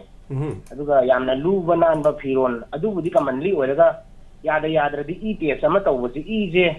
AEC haiba mako aduga IGE haiba maga aduga ANA haiba mga sije amtang test taw aduga report to khangani na haiba okay sigi je khoi faida di tawbam nei ta na tang bo di ai taw de khar lu ba test khu taw ne haiba Rajasthan ge dai duda adom na lebiri mfam duda leite ba ꯁꯤꯒꯤ ꯁ꯭ꯋꯥꯏꯗ ꯑꯩꯅ ꯍꯧꯖꯤꯛ ꯂꯩꯕ ꯖꯒꯥꯁꯤꯗꯗꯤ ꯂꯩꯇꯕ okay okay okay ꯃꯅꯤꯄꯨꯔꯗꯗꯤ ꯂꯩꯔꯦ ꯑꯣ yes ꯑꯗꯨ ꯍꯥꯏꯕꯤꯌꯨ ꯃꯈꯥ ꯍꯥꯏꯕꯤꯌꯨ ꯃꯅꯤꯄꯨꯔꯗꯗꯤ ꯂꯩꯔꯦ ꯍꯥꯏꯕ ꯑꯗꯨꯒꯤ ꯑꯃ ꯈꯪꯖꯅꯤꯡꯉꯤ ꯑꯩꯅ ꯊꯣꯛꯂꯛꯀꯥꯟꯗ ꯇꯧꯕ ꯌꯥꯅꯕ ꯑꯗꯨꯒ ꯑꯦꯂꯔꯖꯤꯁꯦꯀꯣ ꯏꯌꯥꯝꯕ ꯍꯥꯏꯕꯤꯌꯨ ꯁꯤꯒꯤꯁꯦ ꯇꯧꯔꯀꯥꯟꯗ ꯑꯩꯈꯣꯏꯒꯤ ꯏꯁꯥ ꯄꯨꯝꯕꯗ ꯇꯧꯕ ꯍꯥꯏꯇꯥꯔꯦ ꯑꯃꯨꯛꯇꯪ ꯈꯣꯠꯈ꯭ꯔꯒꯗꯤ ꯃꯥꯒꯤ ꯑꯣ ꯃꯐꯝ ꯌꯥꯝ ꯑꯃꯗꯨꯈꯛ ꯁꯥꯊꯤꯕ ꯑꯣꯏꯗꯦꯕ ꯑꯦꯂꯔꯖꯤ ꯑꯃ ꯂꯣꯏꯅꯃꯛ ꯃꯁꯥ ꯑꯣꯏꯔꯦꯕ ꯄꯨꯝꯅꯃꯛꯇ ꯂꯣꯏꯅ ꯇꯧꯋꯦꯕ ꯍꯣꯏ ꯑꯗꯣ ꯇꯣꯏꯅꯁꯨ ꯇꯧꯋꯦ ꯇꯨꯝꯃꯝꯗꯥꯏ ꯅꯨꯡꯗꯥꯡꯗꯅ ꯈꯔ ꯍꯦꯟꯅ ꯇꯧꯋꯦꯕꯀꯣ ꯑꯗꯨ ꯏꯪꯕ ꯁꯥꯕꯒꯤꯒ ꯁꯤꯗꯩꯗ ꯂꯩꯕ꯭ꯔꯥ ꯑꯗꯨꯝ ꯁꯥꯔꯁꯨ ꯇꯧꯕ꯭ꯔꯥ ꯏꯪꯉꯁꯨ ꯇꯧꯕ꯭ꯔꯥ ꯏꯪꯉꯒ ꯇꯧꯒꯟꯕ ꯀꯩꯁꯨ ꯂꯩꯗꯅꯀꯣ ꯀꯔꯝꯕ ꯀꯔꯤꯝ ꯈꯦꯠꯅꯗ꯭ꯔꯦ ꯃꯥꯒꯤ ꯁꯥꯔꯁꯨ ꯏꯪꯉꯁꯨ ꯑꯗꯨꯝ ꯇꯧꯋꯦ ꯍꯥꯏꯇꯥꯔꯦ ꯑꯣꯀꯦ ꯑꯗꯣ ꯑꯩꯅ ꯑꯩꯈꯣꯏ ꯗꯣꯛꯇꯔ ꯃꯦꯗꯥꯝꯗꯒꯤ ꯈꯪꯖꯅꯤꯡꯉꯤꯁꯤ ꯃꯁꯤꯒꯤꯁꯤꯃ ꯑꯩ ꯂꯥꯛꯑꯀꯥꯟꯗ ꯗꯣꯛꯇꯔꯒꯤ ꯅꯝꯕꯔ ꯑꯗꯨꯝ ꯂꯧꯔꯒ ꯑꯃꯨꯛꯇꯪ ꯌꯦꯡꯊꯣꯛꯆꯒꯦ ꯑꯗꯨꯒ ꯁꯤꯗꯩꯗ ꯑꯩꯈꯣꯏꯅ ꯗꯣꯛꯇꯔꯁꯤꯡꯅ ꯏꯔꯛꯄꯗ ꯍꯤꯗꯥꯛꯁꯦ ꯑꯗꯨꯝ ꯈꯔ ꯆꯥꯔꯤꯕ ꯑꯩꯈꯣꯏ ꯁꯦꯇ꯭ꯔꯥꯖꯤꯟꯁꯦ ꯈꯔ ꯑꯗꯨꯝ ꯆꯥꯏ ꯍꯥꯏꯇꯥꯔꯦ ꯃꯁꯤ ꯁꯥꯏꯇ꯭ꯔꯤꯖꯤꯟ ꯍꯣꯏ ꯑꯐꯕꯗꯤ ꯍꯣꯏ ꯑꯣꯏꯗꯧ ꯃꯥꯜꯂꯦ ꯑꯐꯕꯗꯤ ꯑꯣꯏꯗꯧ ꯃꯥꯟꯗꯦ ꯇꯣꯏꯅ ꯁꯨꯝ ꯆꯥꯁꯤꯜꯂꯒꯁꯨ ꯑꯗꯨ ꯍꯥꯀꯠꯆꯕꯗꯨꯅ ꯍꯦꯟꯕꯅꯤꯅ ꯈꯔ ꯆꯥꯔꯦ ꯑꯗꯨ ꯃꯁꯤꯒꯤ ꯈꯤꯇꯪ ꯃꯇꯥꯡꯗꯁꯨ ꯈꯔ ꯊꯝꯕꯤꯔꯝꯃꯣ ꯑꯗꯨꯒ ꯃꯥꯒꯤꯁꯦ ꯑꯩꯈꯣꯏ ꯐꯦꯁꯤꯂꯤꯇꯤꯗꯣ ꯂꯩꯔꯒꯗꯤ ꯑꯗꯨꯒꯤ ꯃꯇꯥꯡꯗꯁꯨ ꯈꯤꯇꯪ ꯑꯩ ꯊꯝꯕꯤꯔꯝꯃ ꯇꯥꯖꯅꯤꯡꯗꯅ ꯐꯣꯟ ꯇꯧꯔꯛꯄꯅꯤ ꯐꯅꯤ ꯁꯦꯛꯁꯄꯤꯌꯔ ꯄꯥꯎꯈꯨꯝ ꯇꯥꯕꯤꯁꯤꯀꯣ ꯗꯣꯛꯇꯔ ꯍꯧꯖꯤꯛ ꯀꯔꯤꯅꯦꯅ ꯀꯃꯥꯏ ꯇꯧꯏ ꯍꯥꯏꯔꯤꯕꯒꯤ ꯃꯇꯨꯡ ꯏꯟꯅꯗꯤ ꯊꯦꯡꯉꯨꯕ ꯈꯨꯄꯥꯡꯅ ꯊꯥꯔꯨꯕ ꯑꯗꯩ ꯈꯣꯠꯂꯨꯕ ꯖꯒꯥꯗ ꯇꯧꯔꯛꯑꯦ ꯍꯥꯏꯕꯅꯤꯅ ꯗꯔꯃꯥꯇꯣꯒ꯭ꯔꯥꯐꯤꯖꯝ ꯃꯥꯜꯂꯦꯀꯣ ꯗꯔꯃꯥꯇꯣꯒ꯭ꯔꯥꯐꯤꯖꯝ ꯍꯥꯏꯁꯦ ꯑꯦꯂꯔꯖꯤ ꯃꯈꯜ ꯑꯃꯅꯤ ꯑꯩꯈꯣꯏ ꯄ꯭ꯔꯦꯁꯔ ꯑꯔꯇꯤꯀꯦꯔꯤꯌꯥ ꯍꯥꯏꯔꯁꯨ ꯈꯪꯅꯩꯀꯣ ꯍꯣꯏ ꯄ꯭ꯔꯦꯁꯔ ꯄꯤꯕ ꯖꯒꯥ ꯈꯨꯖꯤꯟꯅꯕꯨ ꯈꯣꯠꯂꯨꯔꯣ ꯄꯦꯟꯁꯤꯜꯅꯕꯨ ꯈꯣꯠꯂꯨꯔꯣ ꯀꯣ ꯀꯟꯅꯕꯨ ꯄꯥꯏꯁꯜꯂꯨꯔꯣ ꯃꯄꯥꯗꯨꯗ ꯍꯦꯛꯇ ꯍꯥꯀꯠꯆꯔꯛꯄꯁꯦ ꯑꯗꯣ ꯃꯁꯤꯅ ꯇꯧꯕꯁꯤ ꯑꯩꯈꯣꯏ ꯖꯦꯅꯦꯇꯤꯛꯅꯤꯀꯣ ꯖꯦꯅꯦꯇꯤꯀꯦꯜ ꯇꯧꯒꯟꯕꯒꯗ ꯑꯉꯥꯡꯗꯗꯤ ꯑꯗꯨꯝ ꯇꯧꯔꯛꯀꯅꯤ ꯃꯁꯤꯒꯤ ꯗꯦꯐꯤꯅꯤꯠ ꯀ꯭ꯌꯣꯔꯗꯤ ꯂꯩꯇꯦ ꯑꯗꯨꯕꯨ ꯇꯥꯏꯝ ꯇꯨ ꯇꯥꯏꯝ ꯃꯇꯝꯒꯤ ꯃꯇꯨꯡ ꯏꯟꯅ ꯁꯨꯝ ꯏꯃ꯭ꯌꯨꯟ ꯀꯟꯈꯠꯂꯛꯑꯒ ꯇꯣꯛꯈꯤꯕꯁꯨ ꯂꯩ ꯑꯗꯨꯗ ꯁꯤ ꯇꯧꯔꯦꯗꯅ ꯑꯩꯈꯣꯏꯅ ꯑꯉꯥꯡꯅꯤꯅ ꯁꯦꯇ꯭ꯔꯤꯖꯤꯟ ꯌꯥꯝ ꯊꯥꯖꯟꯕꯁꯨ ꯗ꯭ꯔꯥꯎꯖꯤ ꯑꯣꯏꯗꯅ ꯇꯨꯝꯅꯤꯡꯉꯒ ꯑꯗꯨꯝ ꯃꯪꯉ ꯂꯩꯒꯅꯤ ꯑꯗꯨꯅ ꯑꯍꯥꯟꯕꯗꯗꯤꯊꯥ ꯃꯇꯝꯁꯤꯗ ꯑꯩꯒꯤ ꯑꯣꯏꯅꯗꯤ ꯑꯩꯒꯤ ꯄꯔꯁꯅꯦꯜ ꯑꯣꯄꯤꯅꯤꯌꯟꯗ ꯑꯩꯈꯣꯏꯒꯤ ꯐꯦꯛꯁꯣꯐꯦꯅꯥꯗꯤꯟꯒꯨꯝꯕ ꯅꯣꯟ ꯗ꯭ꯔꯥꯎꯖꯤ ꯑꯣꯏꯕ ꯊꯥꯕꯅ ꯐꯩꯌꯦꯅ ꯈꯜꯂꯦꯀꯣ ꯑꯉꯥꯡꯗꯗꯤ ꯁꯨꯝ ꯃꯣꯏꯗꯤ ꯌꯥꯝ ꯑꯦꯛꯇꯤꯞ ꯑꯣꯏꯕ ꯃꯇꯝꯅꯤꯗꯅ ꯆꯦꯟ ꯆꯣꯡꯗꯅ ꯁꯥꯟꯅꯔꯒ ꯂꯩꯒꯗꯧꯕ ꯃꯇꯝꯅꯤꯅ ꯁꯨꯝ ꯗ꯭ꯔꯥꯎꯖꯤ ꯑꯣꯏꯔꯒꯗꯤ ꯃꯨꯠꯁꯨ ꯁꯨꯝ ꯀꯩꯅꯣ ꯇꯧꯔꯛꯀꯅꯤꯗꯅ ꯑꯗꯨꯅꯅꯤ ꯑꯗꯨꯒ ꯗꯔꯃꯥꯇꯣꯒ꯭ꯔꯥꯐꯤꯖꯝꯁꯦ ꯑꯅꯝꯕꯗꯗꯤ ꯉꯥꯏꯍꯥꯛꯇꯪ ꯂꯩꯒꯜꯂꯦ ꯇ꯭ꯔꯥꯟꯖꯤꯌꯟ ꯑꯣꯏ ꯍꯥꯏꯇꯥꯔꯦ ꯉꯥꯏꯍꯥꯛꯇꯪ ꯍꯧꯔꯝꯃꯒ ꯉꯥꯏꯍꯥꯛ ꯂꯩꯔꯒ ꯃꯤꯅꯤꯠ 10 20 ꯂꯩꯔꯒ ꯃꯇꯣꯝ ꯐꯈꯤꯕꯁꯦ ꯑꯗꯨꯅ ꯁꯨꯃꯥꯏꯅ ꯑꯗꯨꯝ ꯐꯈꯤꯕ ꯄꯣꯠ ꯑꯣꯏꯕꯅꯤ나 ꯌꯥꯝ ꯀꯟꯕ ꯍꯤꯗꯥꯛꯀꯤ ꯊꯥꯖꯅꯤꯡꯗꯦ ꯑꯗꯨꯒ ꯉꯥꯏꯍꯥꯛꯇꯪ ꯇꯧꯔꯛꯄꯗꯨꯗ ꯍꯣꯠꯅꯤꯡꯗꯅꯕ ꯇꯩꯅꯕ ꯁꯨꯗꯤꯡꯒꯨꯝꯕ ꯂꯣꯁꯟ ꯌꯥꯝ ꯂꯩꯈ꯭ꯔꯦꯀꯣ ꯉꯥꯏꯍꯥꯛꯇꯪ ꯑꯦꯄꯤꯁꯣꯗꯇꯨꯗ ꯇꯧꯔꯤꯉꯩ ꯇꯩꯁꯜꯂꯒꯗꯤ ꯑꯉꯥꯡꯗꯨꯅꯁꯨ ꯄꯥꯏꯗ꯭ꯔꯦ ꯃꯉꯣꯟꯗꯁꯨ ꯅꯨꯡꯉꯥꯏꯇꯕ ꯍꯩꯅꯗꯕ ꯂꯩꯇ꯭ꯔꯦꯗꯅꯀꯣ ꯑꯗꯨꯒ ꯍꯧꯖꯤꯛ ꯍꯥꯏꯈꯤꯕ ꯇꯦꯁꯁꯤꯡꯗꯣ AECꯗꯤ ꯑꯩꯁꯨ ꯑꯗꯨꯝ ꯇꯧꯏꯀꯣ ꯑꯦꯕꯁꯣꯂꯨꯠ ꯏꯑꯣꯁꯤꯅꯣꯐꯤलिक ꯀꯥꯎꯟꯠ ꯍꯥꯏꯕꯅꯤ ꯁꯤ ꯑꯗꯨꯝ ꯃꯅꯤꯄꯨꯔꯗ ꯇꯧꯕ ꯌꯥꯔꯦ ANA ꯍꯥꯏꯁꯤꯅ ꯑꯦꯟꯇꯤ ꯅ꯭ꯌꯨꯀ꯭ꯂꯤꯌꯔ ꯑꯦꯟꯇꯤꯕꯣꯗꯤꯅꯤ ꯑꯣꯇꯣꯏꯃ꯭ꯌꯨꯟ ꯂꯩꯕ꯭ꯔꯥ ꯁꯨꯝ ꯔꯨꯜ ꯑꯥꯎꯠ ꯇꯧꯊꯣꯛꯄꯒꯤꯅꯤ ꯑꯗꯩ ꯑꯃꯅ IgE ꯂꯦꯚꯦꯜ ꯁꯤꯁꯨ ꯑꯦꯂꯔꯖꯤ ꯌꯥꯝ ꯇꯧꯒꯟꯕ ꯑꯉꯥꯡꯗ ꯌꯥꯝ ꯋꯥꯡꯉꯦ ꯑꯗꯨ ꯁꯨꯝ ꯌꯦꯡꯊꯣꯛꯄꯩ ꯋꯥꯅꯤ ꯑꯗꯨꯒ ꯆꯥꯕ ꯊꯛꯄꯗ ꯂꯩꯔꯔꯣꯏ ꯗꯔꯃꯥꯇꯣꯒ꯭ꯔꯥꯐꯤꯖꯝ ꯑꯣꯏꯔꯒꯗꯤ ꯆꯥꯕ ꯊꯛꯄꯒꯤ ꯑꯣꯏꯔꯒꯗꯤ ꯆꯥꯔꯨ ꯃꯇꯨꯡꯗ ꯃꯔꯨꯝ ꯇꯧꯔꯛꯀꯅꯤ ꯍꯥꯀꯠꯆꯔꯛꯀꯅꯤꯕꯀꯣ ꯈꯨꯖꯤꯟꯅ ꯈꯣꯠꯂꯨꯕ ꯄꯥꯏꯔꯨꯕ ꯖꯒꯥꯗ ꯉꯥꯡꯉꯒ ꯀꯥꯈꯠꯂꯛꯄꯗꯨꯗꯤ ꯇꯧꯔꯔꯣꯏ ꯁꯤꯗꯤ ꯗꯔꯃꯥꯇꯣꯒ꯭ꯔꯥꯐꯤꯖꯝ ꯀꯧꯏ ꯑꯗꯨꯅ ꯁꯤꯒꯤꯗꯤ ꯑꯗꯨꯝ ꯑꯉꯥꯡ ꯑꯩꯈꯣꯏ ꯃꯅꯤꯄꯨꯔꯗꯗꯤ ꯑꯅꯝꯕ ꯇꯧꯋꯦꯀꯣ ꯑꯩ ꯏꯁꯥꯁꯨ ꯇꯧꯏ ꯑꯩꯈꯣꯏ ꯃꯩꯇꯩꯒꯤ ꯁ꯭ꯀꯤꯟꯁꯤꯅ ꯃꯅꯤꯄꯨꯔꯒꯤ ꯁ꯭ꯀꯤꯟꯁꯤꯅꯔ ꯀꯩꯅꯣ ꯈꯪꯗꯦ ꯌꯥꯝ ꯀꯣꯃꯟ ꯑꯣꯏꯕ ꯄꯣꯠ ꯑꯣꯏꯌꯦꯕꯀꯣ ꯑꯗꯨꯅ ꯁꯤꯗ ꯌꯥꯝꯅ ꯂꯨꯅ ꯂꯧꯁꯤꯟꯕꯤꯔꯨꯅꯨ ꯍꯧꯔꯛꯑꯀꯥꯟꯗꯗꯪ ꯇꯩꯅꯕ ꯂꯣꯁꯟ ꯑꯃ ꯑꯉꯥꯡꯗꯣ ꯇꯧꯒꯟꯕꯅꯤꯅ ꯊꯝꯕ ꯇꯥꯔꯦ ꯔꯦꯗꯤꯗꯤ ꯑꯗꯨꯝ ꯀꯣ ꯕꯦꯛꯇ ꯆꯠꯄ ꯑꯣꯏꯔꯣ ꯑꯗꯩ ꯃꯅꯥꯛꯇ ꯕꯦꯠ ꯁꯥꯏꯠꯇ ꯑꯣꯏꯔꯣ ꯑꯗꯨꯝ ꯊꯝꯕ ꯇꯥꯔꯦ ꯑꯗꯨꯃꯥꯏꯅ ꯇꯧꯔ ꯌꯦꯡꯊꯣꯛꯁꯦꯅ ꯍꯥꯏꯖꯒꯦ ꯊꯦꯡꯛ ꯌꯨ ꯍꯜꯂꯣ ꯍꯜꯂꯣ ꯁꯥꯔ ꯑꯩ ꯀꯥꯔꯣꯡꯗꯒꯤ ꯑꯉꯧꯕꯤ ꯃꯦꯗꯥꯝ ꯀꯥꯔꯣꯡꯗꯒꯤ ꯃꯦꯗꯥꯝ ꯑꯉꯧꯕꯤ ꯇꯔꯥꯝ ꯅꯣꯛꯆꯔꯤ ꯉꯁꯤꯒꯤ ꯇꯣꯄꯤꯛ ꯈꯪꯕꯤꯔꯝꯃꯅꯤ ꯁ꯭ꯀꯤꯟꯒ ꯃꯔꯤ ꯂꯩꯅꯕ ꯋꯥꯍꯪ ꯍꯪꯕꯤꯁꯤ ꯍꯣꯏ ꯁꯥꯔ ꯑꯃꯗꯤ ꯗꯥꯛꯇꯔꯕꯨ ꯍꯥꯝꯗꯤ ꯈꯔ ꯈꯨꯝꯅꯖꯔꯤ ꯗꯥꯛꯇꯔꯗ ꯑꯩꯅ ꯍꯪꯖꯅꯤꯡꯁꯦ ꯁꯥꯔ ꯁꯨꯃꯥꯏꯅ ꯑꯩꯈꯣꯏꯒꯤ ꯅꯨꯡꯁꯥꯁꯤꯗ ꯍꯦꯛ ꯊꯣꯛꯑꯒꯅꯀꯣ ꯏꯁꯥꯁꯦ ꯀꯩꯅꯣ ꯇꯧꯔꯒ ꯅꯨꯡꯁꯥ ꯊꯣꯛꯇ꯭ꯔꯒꯗꯤ ꯀꯩꯅꯣ ꯇꯧꯗꯕ ꯅꯨꯡꯁꯥꯁꯤꯗ ꯊꯣꯛꯑꯒ ꯑꯩꯈꯣꯏꯒꯤ ꯉꯁꯪ ꯉꯁꯪ ꯉꯥꯡꯉꯒꯀꯣ ꯌꯥꯝꯅꯗꯤ ꯅꯠꯇꯕ ꯃꯥꯏꯁꯤꯗ ꯁꯨꯝ ꯃꯆꯦꯠ ꯃꯆꯥ ꯑꯃꯃꯝ ꯁꯨꯝ ꯂꯩꯕ ꯍꯥꯀꯠꯆꯕ ꯈꯣꯠꯄꯗꯤ ꯇꯧꯕ꯭ꯔꯣ ꯇꯧꯗꯦ ꯍꯥꯀꯠꯆꯕ ꯑꯣꯀꯦ ꯑꯗꯣ ꯄꯨꯂꯞ ꯃꯌꯥꯝꯗꯤ ꯇꯧꯕ ꯅꯠꯇꯕ ꯑꯃꯃꯝ ꯑꯅꯤꯅꯤ ꯁꯨꯝ ꯇꯧꯕ ꯃꯥꯏꯁꯤꯗ ꯑꯗꯒꯤ ꯅꯥꯀꯣꯡꯒꯨꯝꯕ ꯀꯩꯒꯨꯝꯕꯗ ꯑꯗꯒꯤ ꯁꯥꯔ ꯑꯃꯅ ꯀꯩꯅꯣ ꯇꯧꯔꯒ ꯑꯩꯈꯣꯏꯒꯤ ꯉꯥ ꯑꯇꯦꯛꯄꯁꯦ ꯂꯣꯏꯅꯃꯛꯁꯨ ꯅꯠꯇꯕ ꯁꯤꯜꯚꯔ ꯑꯩꯈꯣꯏꯒꯤ ꯃꯀꯨꯞ ꯀꯨꯞꯄ ꯉꯥꯁꯦ ꯁꯤ ꯑꯇꯦꯛꯄꯁꯤ ꯍꯦꯛ ꯆꯥꯕꯗ ꯏꯁꯥꯁꯤꯗ ꯑꯦꯂꯔꯖꯤ ꯊꯣꯛꯄ ꯁꯤꯁꯤꯁꯨ ꯁ꯭ꯀꯤꯟꯒꯤ ꯂꯥꯏꯅꯥ ꯑꯣꯏꯗꯣꯏꯔꯥ ꯋꯥꯍꯪ ꯑꯅꯤꯁꯤꯅ ꯂꯣꯏꯕꯤꯔꯕ꯭ꯔꯥ ꯃꯦꯗꯥꯝ ꯑꯇꯩ ꯂꯩꯕꯤꯔꯤꯕ꯭ꯔꯥ ꯁꯤꯊꯕ ꯁꯥꯔ ꯏꯁꯥꯗ ꯊꯣꯛꯄ ꯀꯩꯅꯣꯅꯤꯅ ꯑꯅꯤꯁꯤꯗ ꯑꯗꯨꯒ ꯍꯧꯖꯤꯛ ꯗꯥꯛꯇꯔꯅ ꯃꯃꯥꯡꯗ ꯍꯥꯏꯈꯤꯕꯗ ꯑꯩꯈꯣꯏꯒꯤ ꯏꯁꯥꯁꯦ ꯃꯥꯏꯁꯦꯀꯣ ꯄꯨꯔꯥ ꯀꯩꯅꯣ ꯁꯤꯖꯟꯁꯤꯃꯗꯤ ꯅꯠꯇ꯭ꯔꯕ ꯅꯤꯡꯊꯝꯊꯥꯗꯅ ꯏꯁꯥꯁꯦ ꯃꯥꯏꯁꯦ ꯀꯪꯁꯤꯜꯂꯒ ꯍꯥꯀꯠꯆꯕ ꯑꯗꯒꯤ ꯀꯥꯂꯦꯟꯁꯤꯗꯅ ꯑꯩꯈꯣꯏꯒꯤ ꯑꯣꯏꯂꯤ ꯊꯥꯎ ꯊꯣꯛꯑꯒ ꯀꯩꯅꯣ ꯇꯧꯕ ꯁꯤꯒꯨꯝꯕꯁꯤꯅ ꯁꯤꯁꯨ ꯁ꯭ꯀꯤꯟꯒꯤ ꯂꯥꯏꯅꯥ ꯑꯣꯏꯗꯣꯔꯤꯔꯥ ꯍꯥꯀꯠꯆꯗ꯭ꯔꯗꯤ ꯐꯕ ꯍꯥꯀꯠꯆꯕ ꯃꯔꯦꯡ ꯆꯠꯂꯒ ꯃꯅꯨꯡꯗ ꯍꯥꯞꯀꯠꯆꯕ ꯑꯣꯏꯅ ꯇꯧꯋꯦꯕ ꯌꯥꯝ ꯅꯨꯡꯉꯥꯏꯖꯔꯦ ꯑꯗꯨꯗꯤ ꯃꯦꯗꯥꯝ ꯄꯥꯎꯈꯨꯝ ꯇꯥꯕꯤꯔꯁꯤꯀꯣ ꯃꯥꯏꯗ ꯍꯥꯀꯠꯆꯕ ꯍꯥꯏꯕꯅꯤꯅ ꯀꯔꯤ ꯇꯩꯔꯨꯒꯦꯗꯣ ꯏꯅꯦꯅ ꯃꯥꯏꯗ ꯉꯧꯅꯕ ꯀꯔꯤ ꯉꯧꯅꯕ ꯈꯣꯠꯅꯕ ꯑꯇꯣꯞꯄ ꯃꯣꯏꯁꯆꯔꯥꯏꯖꯔ ꯉꯧꯅꯕ ꯁ꯭ꯀꯤꯟ ꯀꯩꯅꯣꯒꯤ ꯑꯝꯇꯗꯤ ꯁꯤꯖꯤꯟꯅꯕ ꯌꯥꯗꯦ ꯑꯗꯨꯝ ꯍꯥꯀꯠꯆꯩꯌꯦꯕꯀꯣ ꯑꯣꯀꯦ ꯑꯗꯨꯒ ꯑꯩꯈꯣꯏꯅ ꯅꯨꯡꯁꯥ ꯊꯣꯛꯄ ꯀꯥꯟꯁꯤꯗ ꯆꯟꯗꯣꯟꯗꯤ ꯑꯩꯈꯣꯏꯒꯤ ꯂꯧꯕꯨꯛꯇ ꯆꯠꯄ ꯀꯩꯗꯧꯕꯗꯗꯤ ꯆꯟꯗꯣꯟꯗꯤ ꯇꯩꯔꯦꯕꯀꯣ ꯆꯟꯗꯣꯟꯁꯤ ꯆꯨꯝꯅ ꯆꯟꯗꯣꯟ ꯑꯉꯧꯕꯗꯨꯔ ꯃꯣꯏꯒꯤ ꯑꯉꯥꯡꯕꯤ ꯀꯩꯀꯩ ꯇꯧꯕꯤ ꯑꯩꯈꯣꯏ ꯑꯩꯈꯣꯏꯒꯤ ꯑꯉꯥꯡꯕꯤ ꯀꯩꯅꯣ ꯇꯧꯕꯗꯣ ꯑꯗꯨꯝ ꯑꯣꯀꯦ ꯆꯟꯗꯣꯟꯒꯨꯝꯕ ꯑꯗꯨꯃꯥꯏꯅ ꯑꯉꯥꯡꯕꯤ ꯍꯥꯏꯗꯤ ꯄꯤꯌꯣꯔ ꯁꯦꯟꯗꯜ ꯅꯠꯇꯕꯗꯣ ꯑꯗꯨꯗꯤ ꯇꯩꯕꯤꯔꯨꯔꯅꯨꯀꯣ ꯍꯥꯏꯗꯤ ꯏꯔꯤꯇꯦꯟ ꯌꯥꯎꯔꯝꯃꯒꯗꯤ ꯅꯨꯡꯁꯥ ꯊꯣꯛꯀꯥꯟꯗ ꯉꯥꯡꯉꯦ ꯍꯥꯏꯗꯨꯅꯗꯤ ꯃꯥꯏꯗꯣ ꯍꯦꯟꯅ ꯁꯦꯟꯁꯤꯇꯤቭ ꯑꯣꯏꯔꯤꯅꯦꯕ ꯁꯨꯝꯕꯁꯦ ꯑꯩꯈꯣꯏ ꯑꯗꯨꯃꯥꯏꯅ ꯇꯩꯁꯜꯂꯨꯕ ꯑꯗꯒꯤ ꯃꯣꯔꯦꯒꯤ ꯑꯣꯏꯔꯣ ꯑꯦꯅꯤ ꯄꯣꯠ ꯈꯔ ꯂꯩꯗꯅꯀꯣ ꯇꯩꯁꯜꯂꯨꯕ ꯁꯤꯔꯣꯏ ꯇꯩꯁꯜꯂꯨꯕꯗ ꯇꯧꯒꯜꯂꯤ ꯑꯗꯨꯒ ꯇꯩꯗꯕ ꯃꯤꯗ ꯇꯧꯔꯒꯅ ꯑꯩꯈꯣꯏꯅ PMLE ꯍꯥꯏꯔ ꯈꯪꯅꯩꯌꯦ ꯄꯣꯂꯤꯃꯣꯔꯐꯤꯛ ꯂꯥꯏꯠ ꯏꯔꯞꯁꯟ ꯑꯅ ꯅꯨꯡꯁꯥꯗ ꯑꯦꯂꯔꯖꯤ ꯊꯣꯛꯄ ꯍꯥꯏꯇꯥꯔꯦꯀꯣ ꯉꯥꯡꯉ ꯍꯥꯀꯠꯆꯕ ꯃꯔꯨꯝ ꯃꯆꯥ ꯄꯨꯂꯞ ꯄꯨꯟꯓꯜꯂ ꯂꯩꯕ ꯉꯛꯁꯝꯗ ꯅꯥꯗ ꯑꯦꯛꯁꯄꯣꯖ ꯑꯣꯏꯕ ꯑꯦꯔꯤꯌꯥꯁꯤꯡꯁꯦ ꯁꯤꯗ ꯇꯧꯒꯟꯕꯁꯦ ꯂꯩ ꯑꯗꯣ ꯁꯨꯝꯕ ꯇꯧꯔꯒꯗꯤ ꯐꯖꯅ ꯗꯣꯛꯇꯔꯗ ꯌꯦꯡꯊꯣꯛꯑꯒ ꯑꯗꯨꯃꯛ ꯑꯣꯏꯔꯕ꯭ꯔꯥ ꯑꯗꯨ ꯌꯦꯡꯉ ꯃꯇꯨꯡꯗ ꯇ꯭ꯔꯤꯠꯃꯦꯟ ꯐꯖꯅ ꯆꯠꯊꯕꯅ ꯐꯅꯤ ꯑꯗꯨꯒ ꯃꯥꯏꯗ ꯌꯥꯝ ꯊꯣꯛꯑꯕꯅꯤꯅ ꯅꯥꯒ ꯊꯣꯛꯑꯕꯅꯤꯅ ꯁꯟꯁꯀ꯭ꯔꯤꯟ ꯑꯃꯗꯤ ꯁꯤꯖꯤꯟꯅꯕꯤꯔꯣ ꯁꯟꯁꯀ꯭ꯔꯤꯟꯁꯤꯁꯨ ꯑꯌꯨꯛꯀꯤꯀꯣ ꯄꯨꯡ 9:30 ꯃꯃꯥꯡꯁꯦ ꯁꯤꯗ ꯇꯩꯁꯜꯂꯒ ꯄꯨꯡ 2-3 ꯀꯥꯟꯅꯔꯒ ꯑꯃꯨꯛꯇꯪ ꯌꯦꯡꯉꯣ ꯑꯗꯨꯒ ꯁꯟꯁꯀ꯭ꯔꯤꯟ ꯇꯩꯔꯒ ꯐꯔꯒꯗꯤ ꯑꯗꯨ ꯁꯟꯒꯤ ꯑꯦꯂꯔꯖꯤ ꯑꯣꯏꯗꯣꯏꯅꯦ ꯉꯁꯥꯏꯒꯤ ꯑꯩꯅ ꯍꯥꯏꯖꯈꯤꯕ ꯄꯣꯂꯤꯃꯣꯔꯐꯤꯛ ꯂꯥꯏꯠ ꯏꯔꯞꯁꯟ ꯍꯥꯏꯁꯦ ꯑꯗꯨꯒ ꯏꯅꯦꯅ ꯍꯥꯏꯈꯤꯕ ꯀꯩꯕ ꯏꯪꯊꯝꯊꯥꯗꯅ ꯗ꯭ꯔꯥꯏ ꯑꯣꯏꯕ ꯑꯗꯩ ꯀꯥꯂꯦꯟꯗꯅ ꯑꯣꯏꯂꯤ ꯑꯣꯏꯕ ꯁꯤꯗꯤ ꯍꯧꯅꯁꯥꯅꯦꯀꯣ ꯑꯗꯣ ꯀꯥꯂꯦꯟꯗ ꯑꯣꯏꯂꯤ ꯑꯣꯏꯕꯁꯤꯗ ꯑꯩꯈꯣꯏꯅ ꯃꯥꯏ ꯐꯖꯅ ꯇꯥꯊꯣꯛꯄ ꯍꯥꯏꯕ ꯑꯃ ꯆꯪꯉꯦꯀꯣ ꯑꯣꯏꯂꯤ ꯑꯣꯏꯔꯤꯁꯤꯁꯨ ꯐꯔꯤꯅꯤ ꯀꯥꯂꯦꯟꯗꯁꯨ ꯗ꯭ꯔꯥꯏ ꯑꯣꯏꯕ ꯂꯩꯌꯦꯕꯀꯣ ꯃꯥꯏ ꯊꯣꯛꯄ ꯍꯥꯏꯗꯤ ꯏꯁꯤꯡꯒꯤ ꯁꯔꯨꯛꯁꯦ ꯍꯦꯟꯅ ꯆꯠꯃꯟꯈꯤꯗꯅ ꯑꯗꯨꯅ ꯀꯥꯂꯦꯟꯗ ꯑꯣꯏꯂꯤ ꯑꯣꯏꯕ ꯍꯥꯏꯁꯦ ꯀꯌꯥꯝ ꯑꯣꯏꯂꯤ ꯑꯣꯏꯔꯤꯅꯣ ꯑꯩꯈꯣꯏꯒꯤ ꯑꯣꯏꯂꯤ ꯑꯣꯏꯃꯟꯗꯅ ꯄꯣꯔꯒꯁꯦ ꯂꯣꯏ ꯂꯥꯎꯊꯣꯛꯑꯖꯥꯠꯂꯥ ꯃꯥꯏꯒꯤ ꯈꯖꯥꯏꯁꯦꯀꯣ ꯑꯗꯨ ꯌꯦꯡꯕ ꯑꯃ ꯆꯪꯉꯤ ꯑꯗꯨꯒ ꯑꯍꯟ ꯑꯣꯏꯔꯒꯅ ꯀꯩ ꯊꯥꯕ ꯑꯗꯨꯃꯥꯏꯅ ꯌꯦꯡꯕ ꯑꯃ ꯆꯪꯉꯦ ꯍꯥꯏꯇꯥꯔꯦ ꯑꯩꯈꯣꯏ ꯁ꯭ꯀꯤꯟꯒꯤꯁꯦ ꯑꯣꯀꯦ ꯑꯃꯨꯛꯇꯪꯗꯤ ꯁ꯭ꯀꯤꯟꯁꯦ ꯇꯦꯁ ꯇꯧꯕ ꯑꯃꯗꯤ ꯆꯪꯉꯦ ꯍꯣꯏ ꯑꯗꯨꯗꯤ ꯕꯦꯁ ꯑꯣꯏꯅꯤ ꯑꯗꯣ ꯃꯦꯗꯥꯝ ꯁꯟꯁꯀ꯭ꯔꯤꯟ ꯑꯃꯗꯤ ꯁꯤꯖꯤꯟꯅꯕꯤꯔꯣ ꯍꯥꯏꯕ ꯋꯥꯐꯝ ꯑꯃꯁꯨ ꯂꯩꯔꯦ ꯃꯦꯗꯥꯝ ꯌꯥꯕꯤꯔꯦꯀꯣ ꯁꯟꯁꯀ꯭ꯔꯤꯟ ꯌꯥꯝ ꯏꯝꯄꯣꯔꯇꯦꯟꯅꯦꯀꯣ ꯁꯟꯁꯀ꯭ꯔꯤꯟ ꯇꯧꯕꯤꯔꯣ ꯍꯧꯖꯤꯛ ꯇꯅꯈꯥ ꯇꯩꯁꯟꯕꯤ ꯍꯪꯒꯄꯥꯟ ꯄꯨꯡꯇꯩ ꯇꯩꯁꯟꯕꯤꯗꯣ ꯃꯦꯗꯥꯝ ꯅꯍꯥꯟꯃꯨꯛ ꯂꯥꯛꯄꯗ ꯑꯩ ꯂꯧ ꯂꯥꯛꯄꯗ ꯃꯦꯗꯥꯝꯅ ꯇꯩꯍꯧꯕꯗ ꯑꯩ ꯎꯏꯅꯦ ꯑꯗꯨꯋꯥꯏꯗ ꯇꯩꯍꯧꯕꯗꯨ ꯃꯦꯗꯥꯝ ꯈꯛꯇ ꯅꯠꯇ ꯃꯥꯜꯂꯦ ꯄꯨꯂꯞ ꯇꯩꯍꯧ ꯃꯥꯜꯂꯦ ꯑꯗꯨꯋꯥꯏꯗ ꯄꯨꯡꯉꯥꯡ ꯉꯥꯡꯍꯧꯏ ꯑꯗꯨꯏ ꯃꯍꯨꯠꯇ ꯁꯟꯁꯀ꯭ꯔꯤꯟ ꯑꯣꯏꯅ ꯇꯩꯔꯁꯦ ꯁꯟꯁꯀ꯭ꯔꯤꯟ ꯑꯣꯏꯅ ꯇꯩꯕꯤꯌꯣꯕ ꯑꯗꯨ ꯇꯩꯕꯤ ꯃꯍꯨꯠꯇ ꯁꯟꯁꯀ꯭ꯔꯤꯟꯗꯤ ꯑꯃ ꯍꯦꯛꯇ ꯑꯗꯨꯝ ꯀꯩꯅꯣꯗ ꯌꯦꯡꯉꯒ ꯑꯗꯨꯝ ꯂꯩꯔꯒ ꯇꯩꯕ ꯌꯥꯒꯗ꯭ꯔꯥ ꯗꯣꯛꯇꯔ ꯑꯩ ꯑꯗꯨꯝ ꯌꯦꯡꯉꯒ ꯑꯩ ꯑꯗꯨꯝ ꯍꯥꯏꯔꯒꯦ ꯁ꯭ꯀꯤꯟꯗꯣ ꯐꯖꯅ ꯌꯦꯡꯉꯒ ꯁꯟꯁꯀ꯭ꯔꯤꯟꯁꯨ ꯄꯪꯇꯩ ꯇꯩꯁꯟꯕꯤꯒꯅꯨ ꯑꯗꯣ ꯈꯪꯗꯦ ꯑꯩꯈꯣꯏꯅ ꯁꯨꯃꯥꯏꯅ ꯁꯣꯒꯨꯝꯕꯗꯗꯤ ꯕ꯭ꯔꯥꯟ ꯄꯟꯕꯗꯨ ꯌꯥꯒꯗ꯭ꯔꯥ ꯈꯪꯗꯦ ꯁꯣꯗꯗꯤ ꯅꯨꯡꯉꯥꯏꯇꯦ ꯁꯤꯒꯤ ꯕ꯭ꯔꯥꯟꯁꯤꯅ ꯐꯩꯅ ꯍꯥꯏꯔꯨꯕꯗꯅꯦ ꯁꯟꯁꯀ꯭ꯔꯤꯟ ꯁꯥꯔꯤ ꯃꯌꯥꯝꯗꯨꯅ ꯋꯥꯔꯧꯔꯛꯀꯅꯤ ꯑꯗꯨꯅ ꯃꯦꯗꯥꯝꯅ ꯅꯣꯡꯃ ꯑꯝꯇꯪꯗꯤ ꯍꯥꯏꯇꯥꯔꯦꯀꯣ ꯑꯝꯇꯪ ꯀꯩꯅꯣ ꯇꯧꯕꯤꯔꯒ ꯍꯥꯏꯇꯥꯔꯦ ꯄꯥꯎ ꯐꯥꯎꯅꯕꯤꯔꯒ ꯃꯦꯗꯥꯝ ꯅꯨꯡꯉꯥꯏꯖꯔꯦ ꯊꯦꯡꯛ ꯌꯨ ꯌꯥꯝ ꯅꯨꯡꯉꯥꯏꯖꯔꯦ ꯑꯪ ꯊꯝꯖꯔꯒꯦ ꯊꯥꯒꯠꯆꯔꯤ ꯑꯩꯈꯣꯏꯒꯤ ꯅꯝꯕꯔ 9077282001ꯗ ꯑꯣꯏꯅ ꯀꯣꯜ ꯇꯧꯕꯤꯌꯨ ꯑꯗꯨꯒ ꯑꯩꯈꯣꯏꯒꯤ ꯒꯨꯒꯜ ꯄꯦꯗ ꯀꯣꯜ ꯌꯥꯝ ꯂꯥꯛꯏ ꯃꯁꯤ ꯃꯇꯪꯗꯤ ꯑꯩꯈꯣꯏ ꯄꯥꯏꯈꯠꯆꯕ ꯅꯨꯡꯉꯥꯏꯖꯗ꯭ꯔꯦ ꯀꯣꯜ ꯁꯣꯝꯗ ꯂꯥꯛꯄꯁꯨ ꯇꯧꯕꯤꯌꯨ ꯍꯜꯂꯣ ꯍꯜꯂꯣ ꯁꯥꯔ ꯐꯣꯟ ꯇꯧꯖꯔꯛꯏꯕ ꯑꯩ ꯈꯦꯃꯟꯗꯒꯤ ꯕꯕꯤꯇꯥꯅꯤ ꯁꯥꯔ ꯇꯔꯥꯝ ꯂꯧꯆꯔꯤ ꯈꯦꯡꯃꯟꯗꯒꯤ ꯕꯕꯤꯇꯥ ꯀꯔꯤ ꯋꯥꯍꯪ ꯍꯪꯕꯤꯅꯤꯡꯉꯤ ꯋꯥꯍꯪꯗ ꯍꯦꯛꯇ ꯂꯥꯛꯑꯁꯤ ꯁꯥꯔ ꯑꯩ ꯗꯣꯛꯇꯔꯗꯒꯤ ꯑꯦꯂꯔꯖꯤꯁꯦ ꯌꯥꯝ ꯇꯧꯒꯜꯂꯦ ꯑꯗꯨꯗꯩꯗꯨꯗ ꯁꯨꯝ ꯅꯨꯡꯁꯥꯒ ꯁꯥꯕꯁꯤꯗ ꯍꯨꯃꯥꯡ ꯇꯧꯕꯗ ꯑꯩꯈꯣꯏꯒꯤ ꯇꯠꯇ꯭ꯔꯤꯕꯣ ꯍꯦꯛ ꯍꯣꯠꯅꯤꯡꯕ ꯑꯃ ꯍꯦꯛ ꯂꯩꯕ ꯋꯥꯍꯪ ꯑꯝꯇꯪ ꯍꯪꯖꯧꯒꯦ ꯉꯁꯥꯏꯒꯤ ꯑꯦꯂꯔꯖꯤ ꯇꯧꯔꯤꯁꯤ ꯑꯣꯟꯂꯤ ꯀꯥꯂꯦꯟꯗ ꯈꯛ ꯇꯧꯕꯤꯕ꯭ꯔꯥ ꯅꯤꯡꯊꯝꯊꯥꯁꯨ ꯑꯗꯨꯝ ꯇꯧꯕꯤꯕ꯭ꯔꯥ ꯅꯤꯡꯊꯝꯊꯥꯅ ꯍꯦꯟꯕꯤꯕ꯭ꯔꯥ ꯀꯥꯂꯦꯟꯗꯅꯗꯤ ꯍꯦꯜꯂꯦ ꯁꯥꯔ ꯑꯣꯀꯦ ꯀꯥꯂꯦꯟꯗꯅꯗꯤ ꯍꯦꯜꯂꯦ ꯑꯗꯣ ꯑꯌꯥꯝꯕ ꯃꯇꯝꯗꯕꯨꯗꯤ ꯑꯗꯨꯝ ꯇꯧꯖꯩ ꯑꯗꯨ ꯍꯦꯟꯕꯁꯨ ꯀꯥꯂꯦꯟꯅ ꯍꯦꯜꯂꯦ ꯑꯗꯨꯒ ꯁꯥꯔ ꯑꯩꯈꯣꯏꯒꯤ ꯎꯔꯤꯡꯁꯦ ꯍꯨꯃꯥꯡ ꯁꯧꯔꯒ ꯑꯩꯈꯣꯏꯒꯤ ꯊꯣꯛꯑꯒ ꯑꯩꯈꯣꯏꯒꯤ ꯍꯥꯒꯠꯆꯕꯤ ꯃꯥꯏꯗꯒꯨꯝꯕꯗꯤ ꯇꯧꯕ ꯅꯠꯇꯕ ꯑꯩꯈꯣꯏꯒꯤ ꯅꯪꯒꯟꯗꯒꯁꯨ ꯃꯌꯥꯝ ꯇꯧꯕ ꯂꯩꯌꯦꯕ ꯑꯗꯣ ꯃꯁꯤ ꯀꯃꯥꯏꯅ ꯇꯧꯔꯒ ꯇꯧꯒꯗꯣꯏꯅꯣꯅ ꯑꯩꯅ ꯗꯣꯛꯇꯔꯗꯒꯤ ꯁꯨꯝ ꯍꯪꯖꯅꯤꯡꯕ ꯋꯥꯍꯪꯁꯦ ꯑꯅꯤ ꯇꯥꯔꯦꯀꯣ ꯍꯧꯖꯤꯛꯀꯤ ꯍꯥꯒꯠꯆꯕꯒꯤ ꯀꯩꯅꯣꯗꯨꯒꯤ ꯃꯇꯥꯡꯗꯨꯒ ꯑꯗꯨꯒ ꯃꯥꯏꯒꯨꯝꯕ ꯅꯪꯒꯟꯒꯨꯝꯕꯗ ꯎꯔꯤꯡ ꯇꯧꯕꯒꯤ ꯃꯇꯥꯡꯁꯤꯒ ꯃꯥꯏꯗꯗꯤ ꯑꯩꯈꯣꯏꯒꯤ ꯇꯧꯗ꯭ꯔꯒ ꯑꯩꯈꯣꯏ ꯅꯪꯒꯟꯒꯨꯝꯕ ꯑꯗꯒꯤ ꯑꯩꯈꯣꯏ ꯀꯩꯅꯣꯒꯨꯝꯕꯁꯦ ꯇꯧꯕꯁꯦ ꯑꯗꯒꯤ ꯑꯩꯈꯣꯏꯒꯤ ꯁꯝꯕꯨꯁꯦ ꯑꯩꯈꯣꯏꯒꯤ ꯍꯥꯒꯠꯆꯕꯁꯨ ꯂꯩꯌꯦꯕ ꯍꯥꯒꯠꯆꯔꯒ ꯑꯩꯈꯣꯏꯒꯤ ꯆꯥꯎꯊꯣꯛꯄꯁꯨ ꯁꯤꯒꯨꯝꯕꯁꯦ ꯁꯨꯝ ꯗꯣꯛꯇꯔꯗꯒꯤ ꯑꯩꯅ ꯈꯪꯖꯅꯤꯡꯗꯅ ꯇꯧꯖꯔꯛꯄꯅꯤ ꯃꯦꯗꯥꯝ ꯍꯧꯖꯤꯛꯀꯤꯁꯦ ꯑꯗꯨꯗꯤ ꯃꯥꯏꯁꯦ ꯑꯩꯈꯣꯏ ꯀꯔꯤ ꯁ꯭ꯀꯤꯟ ꯇꯩꯕ ꯈꯣꯠꯄ ꯍꯪꯍꯧꯒꯗ꯭ꯔꯥ